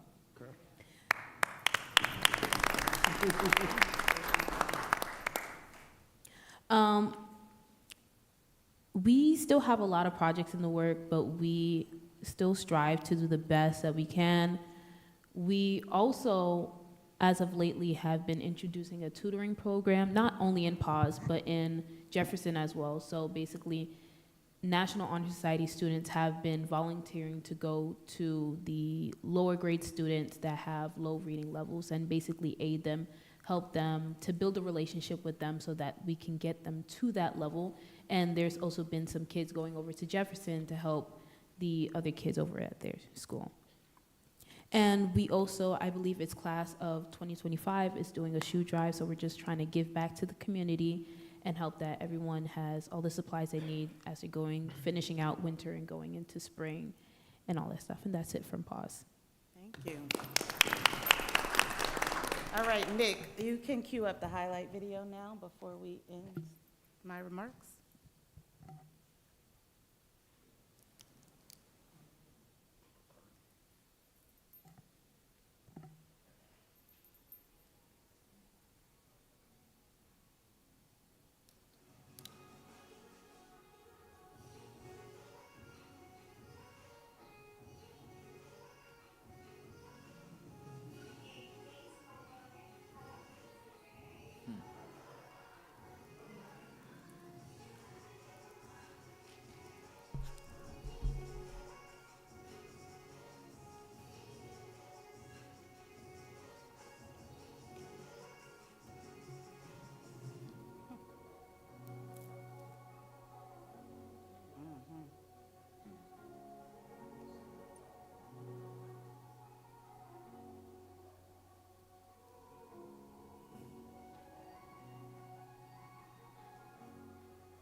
All right, I will now entertain a motion to go into executive session.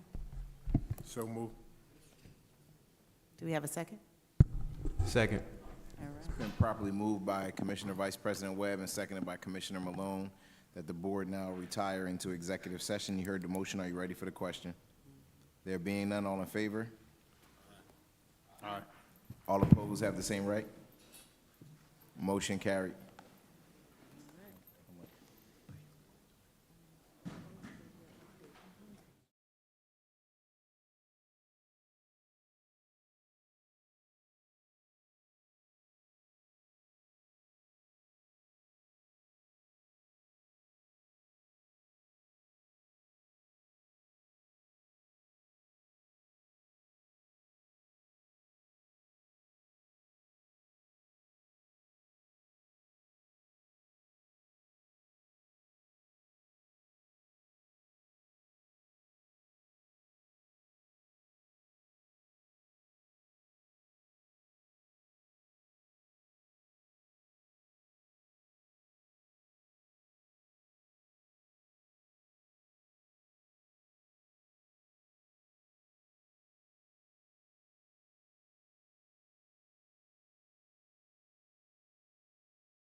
everything, we just gonna talk around you.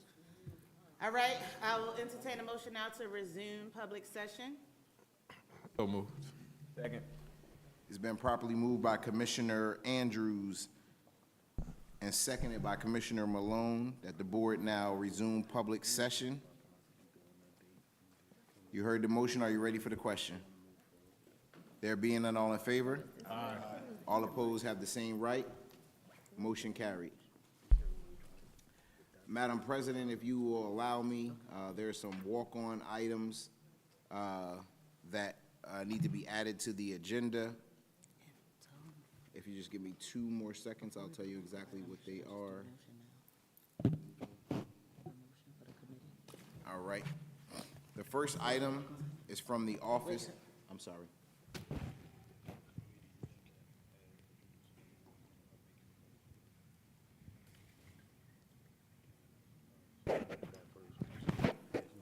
Yep, Madam President. Okay, so before we do the walk-on items, I would like to entertain a motion for the board, well, myself as board president, to establish for the board a committee for the purpose of renaming district facilities. So I'll entertain a motion for that. Do we have a second? It's been properly moved by Commissioner Andrews and seconded by Commissioner Hembry that the board now establish an ad hoc committee for the purpose of renaming facilities. Heard the motion. Are you ready for the question? There being none, all in favor? Aye. All opposed have the same right. Motion carried. Okay, and so in lieu of the motion passing, I am going to actually name the commissioners that have been assigned to this committee at this moment. We have Commissioner Gray as chair of the committee. We have Commissioner Johnson, we have Commissioner Andrews, and we have Commissioner Hembry. Those are the 4 board members that will serve as the commissioners for this ad hoc committee for the purpose of renaming facilities. I will be interchangeable as an alternate for the committees in the event that there is a member that is not present at that time. However, if they are all present, that is the committee.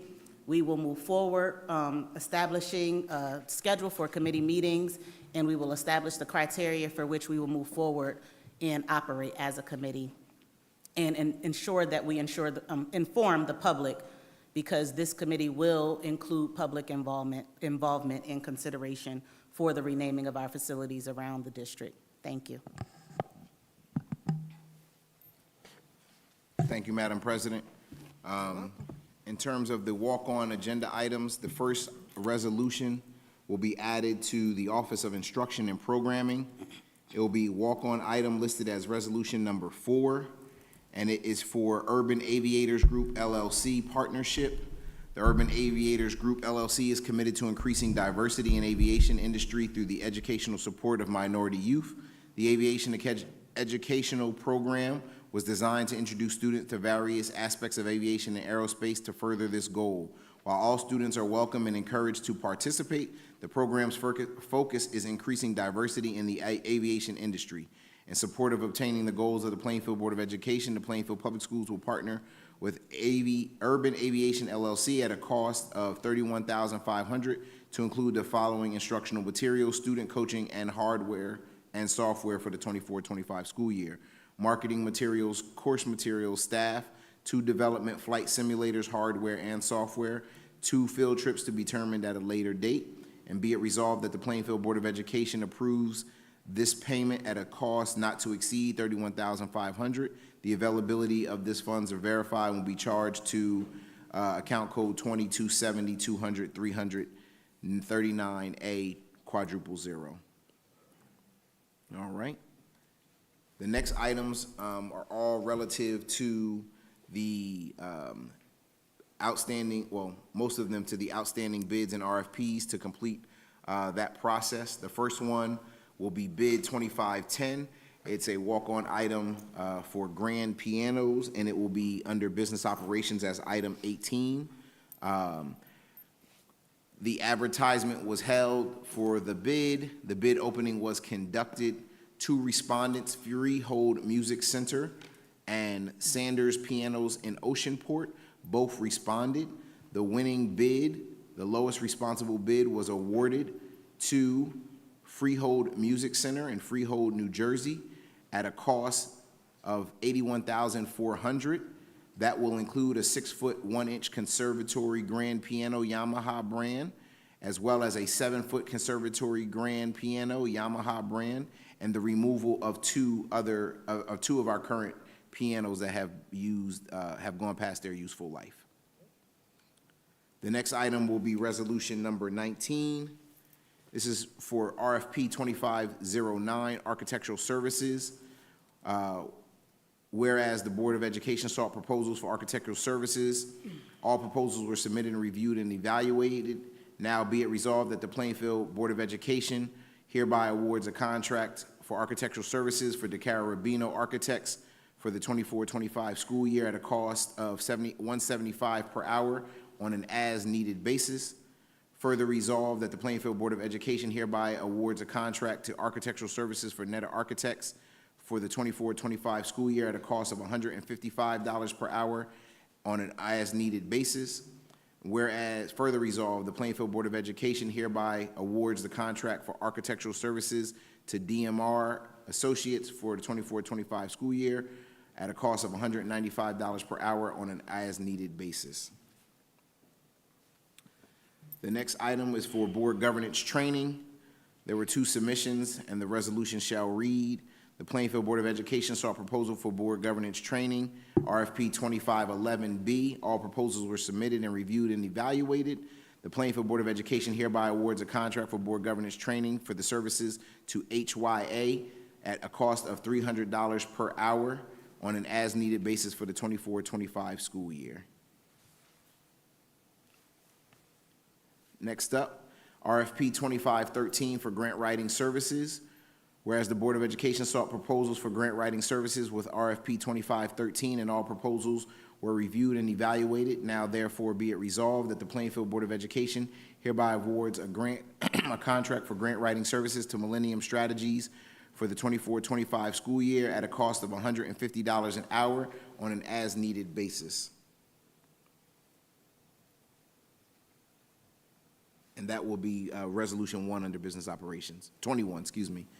The next one is for engineering services, and engineering services will be resolution number 22 as a walk-on item, whereas the Plainfield Board of Education sought proposals for the engineering services via RFP 2514, and all proposals were reviewed and evaluated. Now therefore be it resolved that the Plainfield Board of Education hereby awards the contract of engineering services to Remington and Vernick for the 24-25 school year at a cost of $230 an hour on an as-needed basis.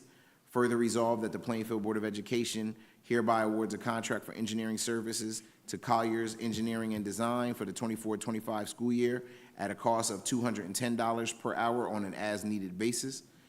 Further resolved that the Plainfield Board of Education hereby awards a contract for engineering services to CME Associates for the 24-25 school year at a cost of $212 per hour on an as-needed basis. The next item walked on will be Business Operations Resolution number 23. This is relative to the Union County Education Services Commission Non-Public School Security Initiative Program approval of spending plan for Salah Al-Adun Future Academy. Plainfield Board of Education approved the Non-Public Security Initiative Program spending plan for the participating school located within this district for Salah Al-Adin Future Academy in the amount of $23,342.15. The contents of this spending plan are not released as they are part of an ongoing security improvement, but it is on file. The next item will be Business Operations Resolution number 24, authorization to submit to the New Jersey Department of Education, whereby the Plainfield Board of Education is planning to carry out the following projects: a pre-K center at 510 Grant Avenue, and alterations to West 7th Street location to relocate the board offices. Whereas this project requires the preparation of schematic drawings, schematic submissions to the New Jersey State Department of Education for the purposes of review and approval as an other capital project which is not seeking state funding. Whereas this project requires the amendment of a long-range facilities plan, now therefore be it resolved that the Plainfield Board of Education does hereby authorize DMR Architects to submit the long-range facility plan and necessary schematic drawings and schematic application for the above projects to the New Jersey Department of Education Bureau of Facility Planning for review and approval. And lastly, under the Office of Business Operations, Resolution Number 25, the following walk-on resolution: resolved that the Plainfield Board of Education hereby donates 10 laptops to the United Way of Union County. The 10 serial numbers and current district asset tags are listed.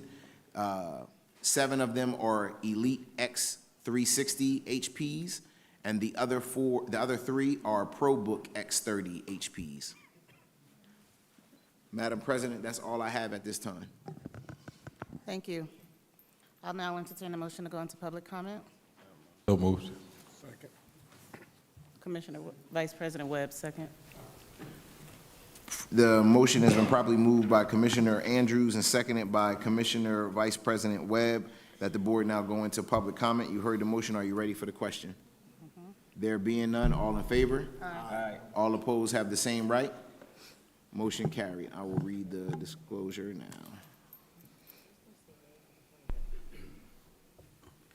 At business meetings, privilege of the floor will be provided for 30 minutes to the public for public comment prior to the committee reports. Members of the public in attendance will have the opportunity to raise concerns during this period of the meeting. Members of the public may speak once for a maximum period of 3 minutes by the clock. This time is not transferable from one individual to another. Privilege of the floor is now open. All right, do we have anybody here in person that would like to come up for public comment at this time?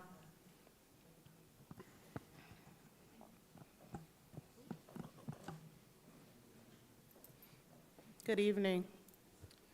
Good evening. Sarah Virgo, 920 Sherman Avenue, Plainfield. Hello, friends.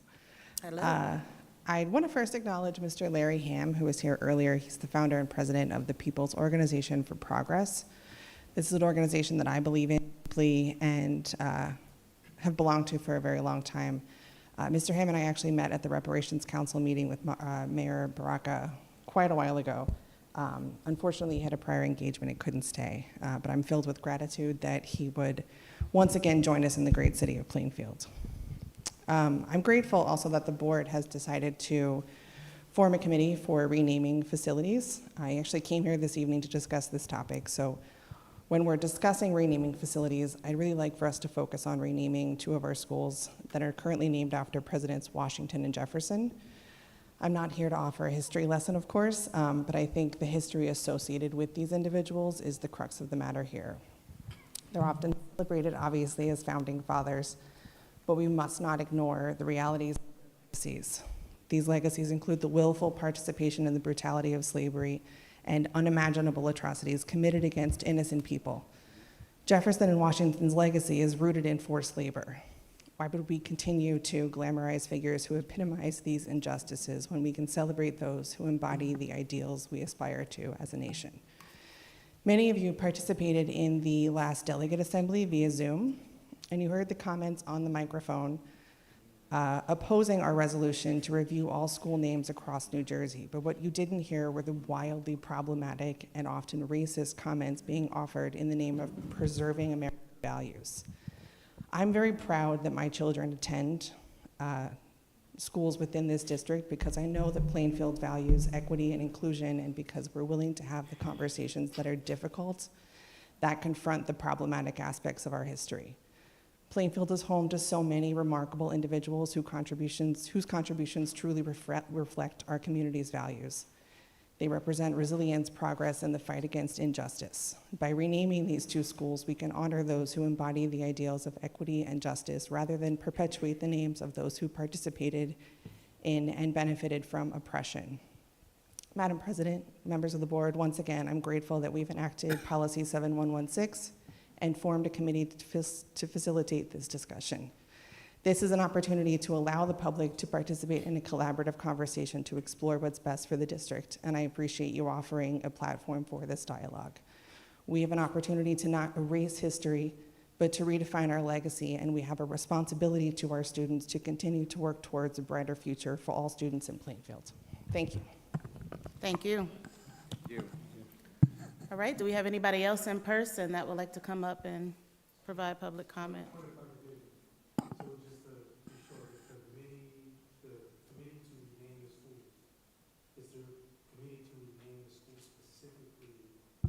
No, the committee is to rename facilities, which is inclusive of the schools. What is specifically to rename the schools that are named after slave owners? No, it's to rename district facilities inclusive of those schools. So, because the committee is so that we can rename whatever facilities within the district that we would like to rename. So we can start with those schools if that's what you would like to do with the committee, if that's the will of the committee. But yes, those schools are in. Okay, yes, but we established the committee to rename district facilities. We're not gonna do it specifically for those two schools when there are other facilities within the district that we need to name.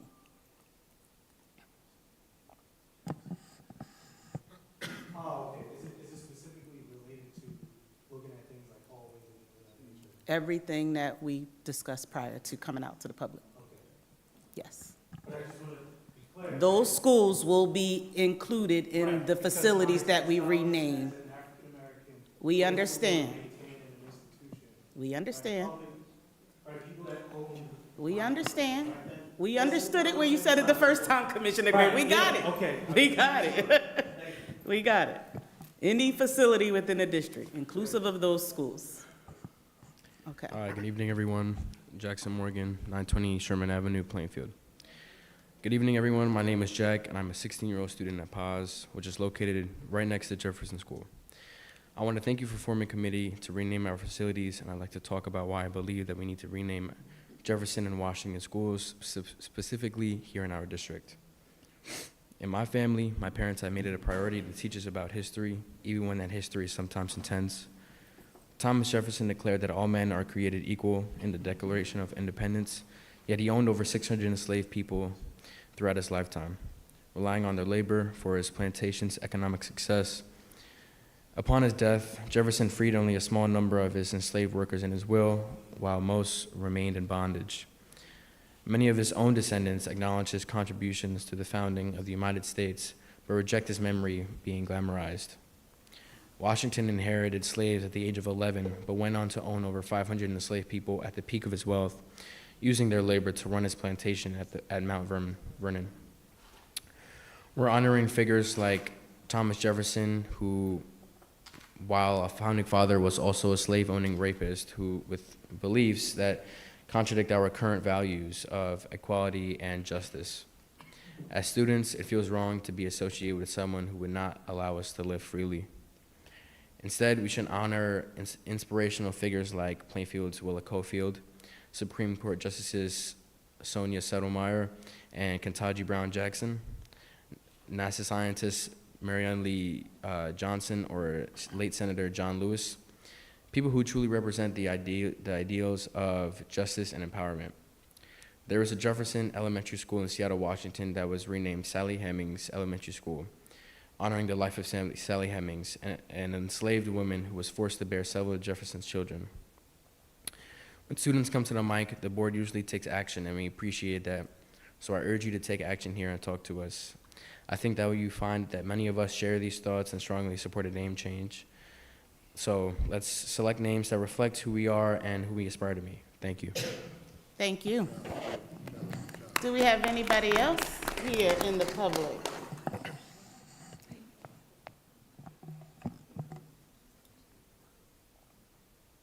Good evening, Laura Miranda Brown, 1345 Highland Avenue. Thank you for all the presentations this evening. It was really fabulous to hear about all the student athletes. I've been following it online, and it's really exciting to see all these students doing so well. I'm hoping that next time we can also celebrate all those students, as our student council representatives said earlier, who made honor roll and who had academic achievements. I think it's extraordinary to highlight the athletic prowess that so many students have, but we also have really smart kids in our district who work really hard, and they should also be recognized in a public way. They are contributing to their classes in just as much, in just as large a way as the student athletes. But I actually came here tonight to talk about a social media YouTube issue on our students' tablets. I have 2 second graders, and one of them came home and said, "Mommy, did you know that Hello Kitty is a demon and lives in hell. And when you look her up, she has blood coming out of her eyes and her mouth. And I said, what? What are you talking about? And she said, oh, I saw the video on YouTube at school today. And I said, you're not supposed to be on YouTube at school. And I've had a conversation with her teacher, and her teacher has assured me that she does not allow YouTube in the classroom, and then it perhaps happened while there was a substitute. Understanding teachers need day off, understanding there's lots of continuing education, there should, at bare minimum, be a policy in place where substitute teachers are given appropriate guidance to not allow the students on unrestricted YouTube pages. My understanding was that this was all fairly locked down, so it was pretty shocking to me.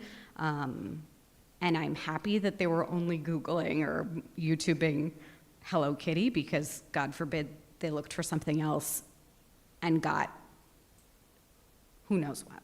Right, so I bring this to your attention because this is an ongoing problem. It's an ongoing problem across the country. It is something every district is facing. It is something parents are dealing with. We all know how difficult it is to sort of manage internet access and ensure that our kids aren't, exposed to graphic violence, sexual assault. We are well aware of these problems, but particularly for K through 5th grade, I would just ask that we consider even removing YouTube from the individual tablets in the classroom, perhaps only having them in the media center or when there's a particular specific need. I really would welcome any suggestions to this particular problem. Thank you all. Thank you. Thank you for bringing that to our attention. As far as the board is concerned, the iPads are restricted. However, we will ensure to investigate this matter in particular and to investigate the matter of the iPads across the district to ensure that those security measures are in place still. I appreciate it. We appreciate it. Thank you. Do we have anybody else in person that would like to come to the podium to speak for public comment?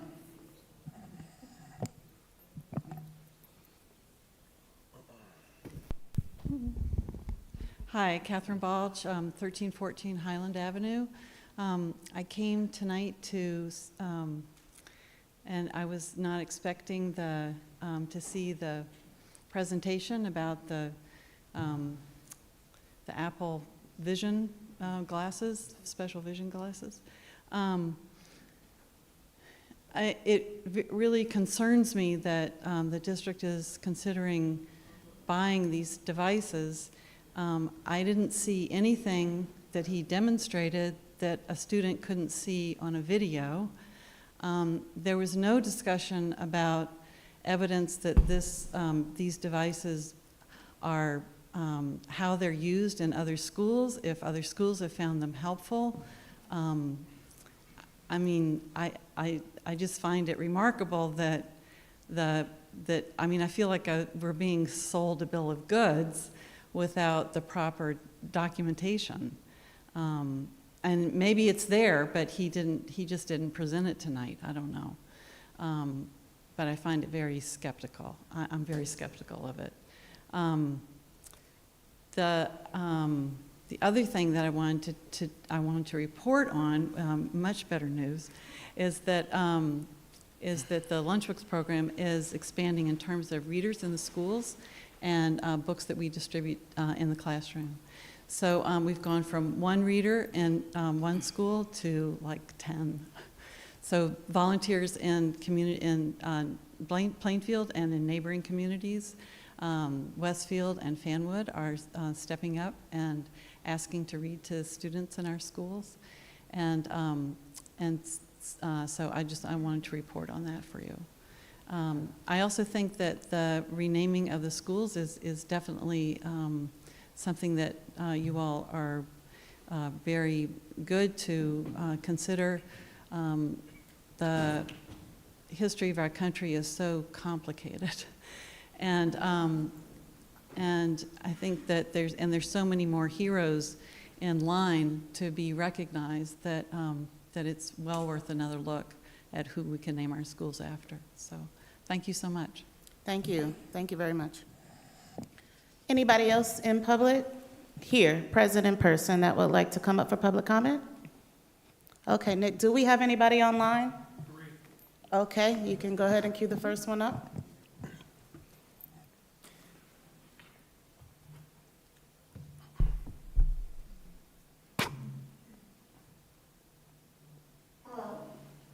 Yes, we hear you. Okay, thank you. My name is Joanna Buffett. I live at 1612 Maple Street. And I was watching the presentation today, and I did see that Cook Elementary will be adding sixth grade. So it's something I'm very happy to hear. I did want to make sure, though, that special education students will be included in that as well. I understand Cook has one self-contained classroom, and I think it's in fifth grade. So I'm hoping that arrangements can be made that they will be included in the sixth grade. I, for example, have my son attends Cook. He's in second grade, and for the last year, he hasn't had a special education teacher. He's supposed to have the teacher for 2 periods or for 2 subjects, and he has not had it all year. So I want to make sure that with this expansion into sixth grade, that they will be finding teachers to help not just the regular education students, but the special education students as well. Thank you. Thank you. Thank you for sharing your concerns. We'll make sure that we respond to your concerns accordingly. Nick, the next person.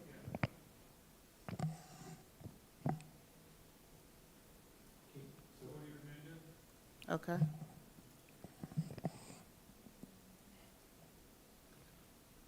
Hello, can anyone hear me? Yes, we hear you. Go ahead. All right, perfect.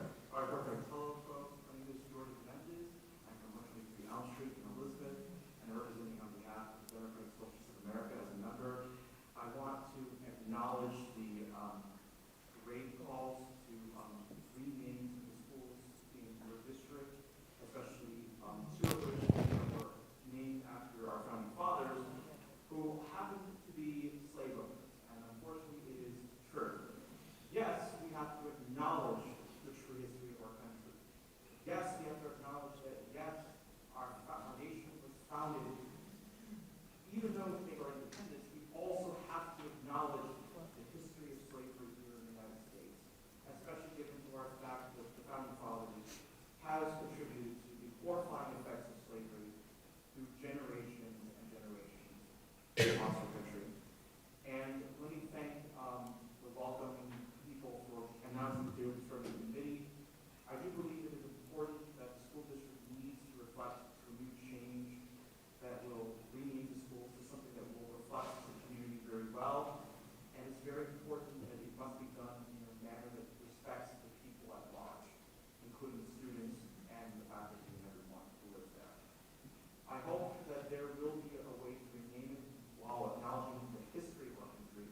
While I wish to go on a bit, I understand that it is important that we need to truly acknowledge the crucial impact of slavery, and hopefully we can find common ground that will work for all of our communities. I appreciate your efforts and hopefully building the committee, and I look forward to seeing what comes next.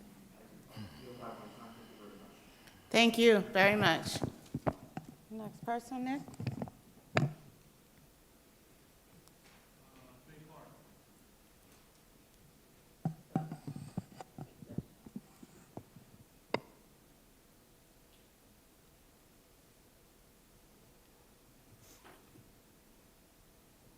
Is she there? Okay. Do we have any more after her that just? Okay.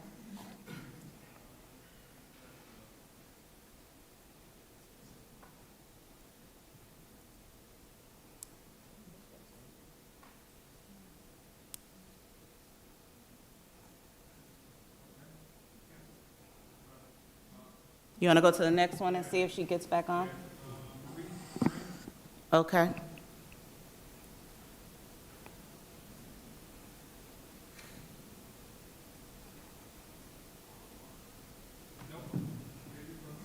They both dropped off? Yeah, we'll try to take one more time. Okay. Motion to close. They both declined, but then they both raised their hands again. I was surprised they. Are their hands still raised now? Yeah, they moved over. Okay. Good evening, this is Faye Clark, Plainfield Public School IT Department. I just wanted to say I am so ecstatic about the presentation with the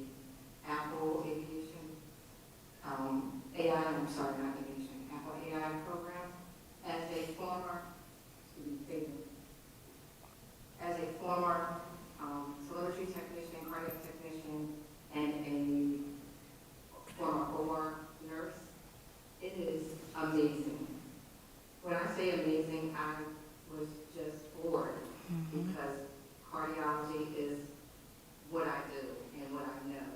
And if we had that opportunity, even in cardiac technician class in the 80s, or as a nurse student, I would have been able to thoroughly understand the anatomy of the heart, which I'm certain this program also offers tons of other information pertaining to anatomy and physiology. Many people turn away from nursing and medical careers because of the struggles and difficulties of understanding anatomy and physiology. And this interactive program will truly put our students above the many others. And I am so proud to say that I am a Plainfield employee, a mother of two students who attended, one who graduated from Plainfield, and I can't speak, but nothing less than volumes of excitement with the programs for which has been introduced, especially tonight. I'm telling you, that program will put our students far beyond and above the rest. I'm just excited because them choosing the heart as an interactive program just hit me, hit home. It hit home. That's what I do. That's what I know. And I'm impressed. So kudos to whoever invited the gentleman in the program, introduced it. So thank you. I look forward to seeing what the students do with this program. And I'm so very proud of the work that our district is doing at this time. Thank you. Thank you. Do we still have our other participant? Yeah. Okay.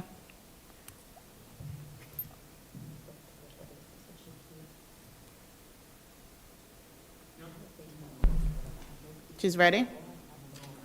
Okay.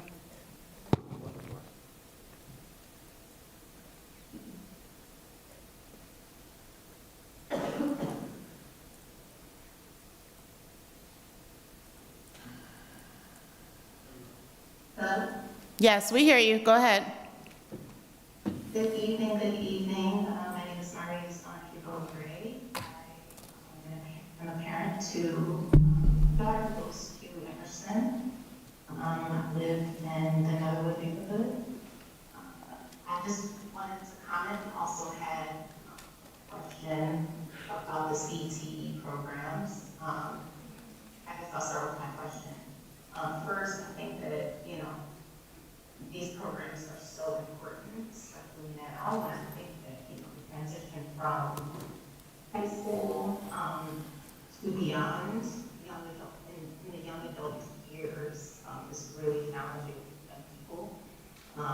Just like trying to find their way and figure out, what their career path is going to be. So I think that the connection to opportunities is so important during those early years, those adolescent years. I'm wondering about the CTE programs and, all of these amazing ideas around technology and bringing that in and kind of cater to different learning styles. What is the percentage, or I guess, how are the special education students or students with high needs, high support needs, how are they represented in all of these programs, not just kind of the newer ones that we're talking about, but the current ones that, the ones that actually exist currently. So that will be a question. Obviously, I don't have an answer right now, but I would definitely like to know that. Also, I really thank you, Superintendent Hassan, for mentioning just feeling a little, taking it personal when you hear people kind of talk about Plainfield Public Schools as if, it's not a great place to be.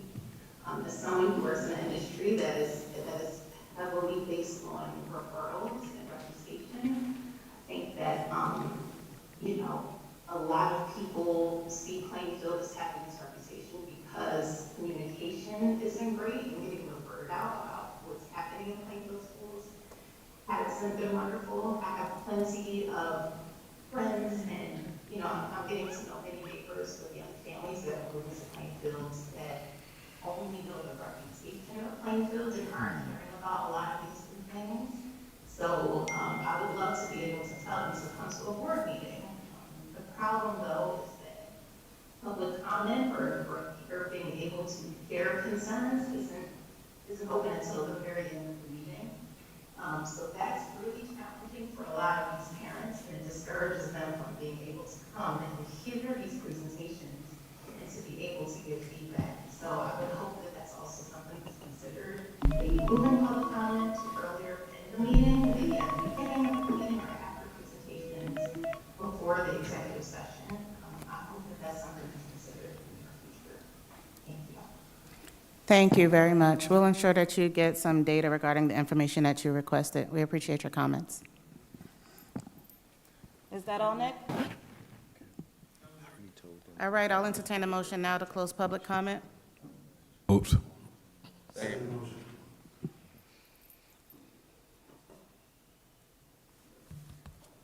I'm sorry, I missed who made the motion.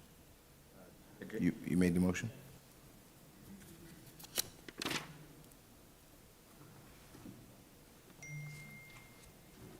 So the motion was made by Commissioner Gray and seconded by Commissioner Malone, that the board now close public comment at this time.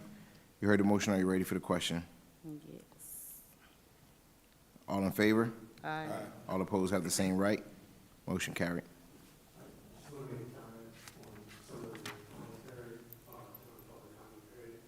So I have a child that is a special support student that goes to Emerson School. And I know Plainfield Public Schools advertises itself as an inclusive school district. However, when we were looking for schools, there were only 5 schools that had the special education teacher that's certified, also that had a teacher that was certified in special education, and also an aide. Cook School wasn't one of those schools. Okay. You wanna? So maybe you can correct me if I'm wrong. Yeah, so Put it to the side, but I know it's not protocol typically for us to respond to public comment here at the meeting. I will investigate that matter, but I will tell you I have the roster that I'm looking at right now for Cook Elementary School, and on their roster, we show that we have special education resource teachers there, in addition to special education MD teachers, and this is on the district's roster for that school. So I think, I just want to be mindful of of what we're saying. We have a statutory obligation to make sure that we have the proper staff members with the appropriate certifications in each one of our school buildings. It is our efforts to continue to move forward to be a more inclusive school environment. We've partnered with the Inclusion Project, which we've shared with the board in prior meetings. And that is all about our work to make sure that we are providing students with an educational experience in the least restrictive environment. And I'm not saying that we get everything right, but I also don't want us to paint a picture that we are being non-compliant as a school district and not having the appropriate staffing, because that is not true. so here's what I want to just add. If for whatever reason they have to be on a ratio, right? Or there's a situation where there is a special education teacher that should be at Cook that's not at Cook, what do you recommend for that parent to do in order to, Yeah, so get some services that should be? Well, the first thing is to have a conversation with the case manager or member of the child study team that oversees the IEP for their child. We hire, those are considered to be emergent hires for us, and that is as simple as a team member and through student services. That usually comes from the chief, which is Dr. Elizabeth Filipatos, submitting a PRF form, that's our personnel request forms. And we make sure that those are processed immediately. Even though we've initiated a hiring freeze in the district in response to the proposed funding cuts from the Trump administration, we still move forward aggressively and promptly with hiring for any critical positions that are needed for our students. So special education teachers, teacher assistants, one-to-one aides, et cetera, you name it. So if that is in fact the case, we will make sure that that's addressed. So I have the information from the parent. We will make sure that we follow up and investigate that matter promptly. Thank you. Just a real quick adjustment on the agenda. I noticed for the Atlanta trip that my name was missing for the National School Board Association. The amendment. Mr. Cox? Yes, we will make that notation, Commissioner Andrews, to amend resolution number P10. 10 under business operation P10 to include your travel and add the per diems to increase that for that Thank you. national conference. Excuse me, can you also add Commissioner Smith? Is that possible? Yes. Commissioner Smith would like to go to National School Board? National School Boards, yes. Sure. Yeah, I believe last week I took my name off, so if she could replace me. Not a problem. So P10 will now reflect the addition of Commissioner Smith as well as Commissioner Andrews. Okay. Did we make those? 1 second.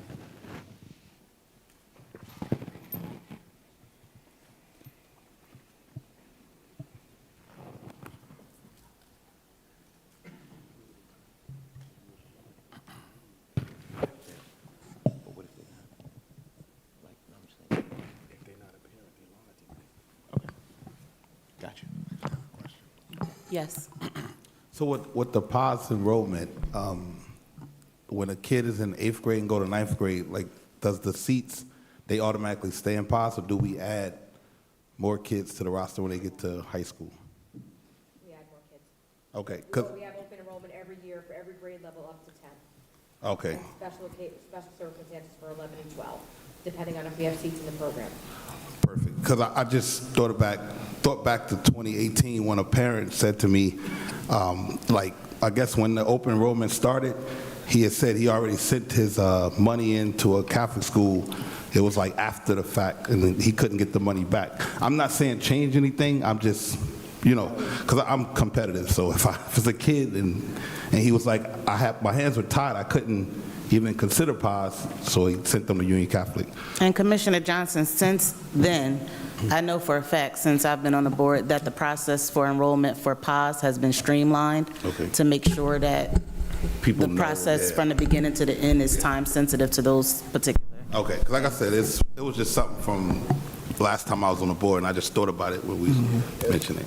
I think over the last few years, we've had the ability to have greater flexibility.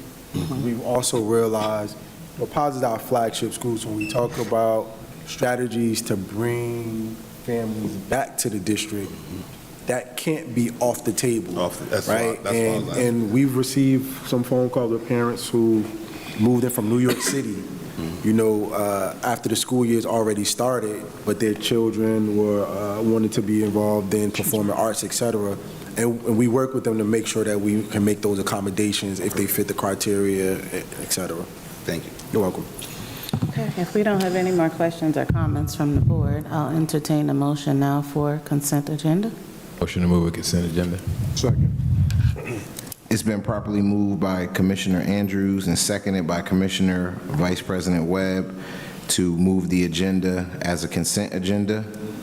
You heard the motion. Are you ready for the question? Yes. Excuse me? But we just did a motion to move to consent agenda.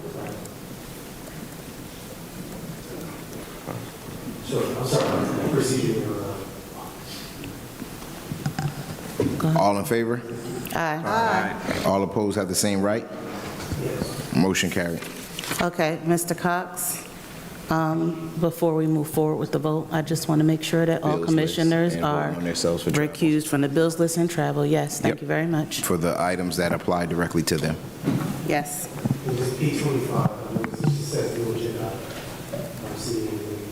Refresh your screen.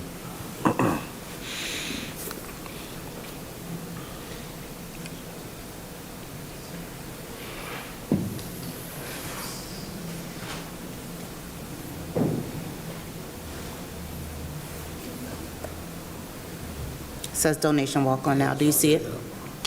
You good now, Commissioner Gray? All right. Is there a motion to approve the consent agenda? So moved. It's been properly moved by Commissioner Andrews and seconded by Commissioner Hembry to approve the consent agenda at this time. You heard the motion. Are you ready for the question? There being none, I'll call the roll. Commissioner Andrews, other than your travel.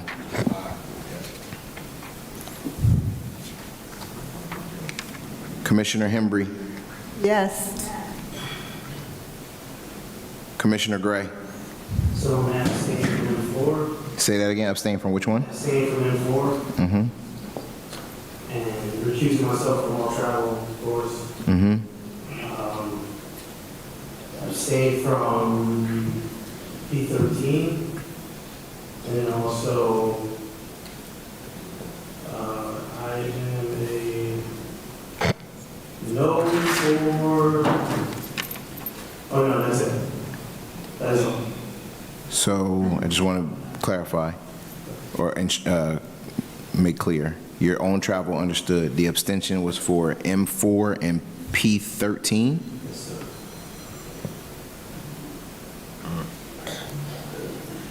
Okay. Commissioner Dr. Harris. Yes. Commissioner Johnson. Yes. Commissioner Malone. Yes. Commissioner Vice President Webb. I have a quick question.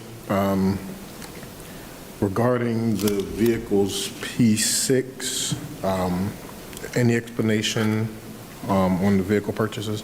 Just that You can need share. additional information, you said? Yes. There was a question that was posed as to why we needed to purchase the three 2025 vehicles. So there are very limited dealerships in the state of New Jersey that have the co-op award. As such, you can imagine all school districts are trying to purchase any needed district vehicles through the co-op. It's been almost impossible to get minivans anytime in the last 4 to 5 years, as most car companies have ceased to making minivans. So your options are very large vehicles, trucks, or very small cars. And so we have minivans that have gone past their usefulness and can no longer be certified as school buses. As such, you see the purchase for the 2 minivans.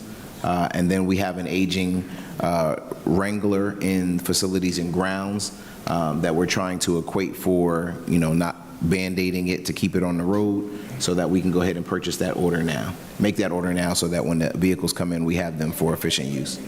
Thank you. All right. So my vote is yes. Thank you. Commissioner President Wyatt? Yes. Madam President, with the abstentions and recusals, all agenda items pass. Thank you. I'll now entertain a motion to adjourn this meeting. So move. Motion adjourned. It's been properly moved by, I believe, Commissioner Andrews and seconded by a host of commissioners to adjourn this meeting in the public. You've heard the motion. Are you ready for the question? All in favor? All opposed have the same right? Motion carried. Meeting adjourned at 10:01.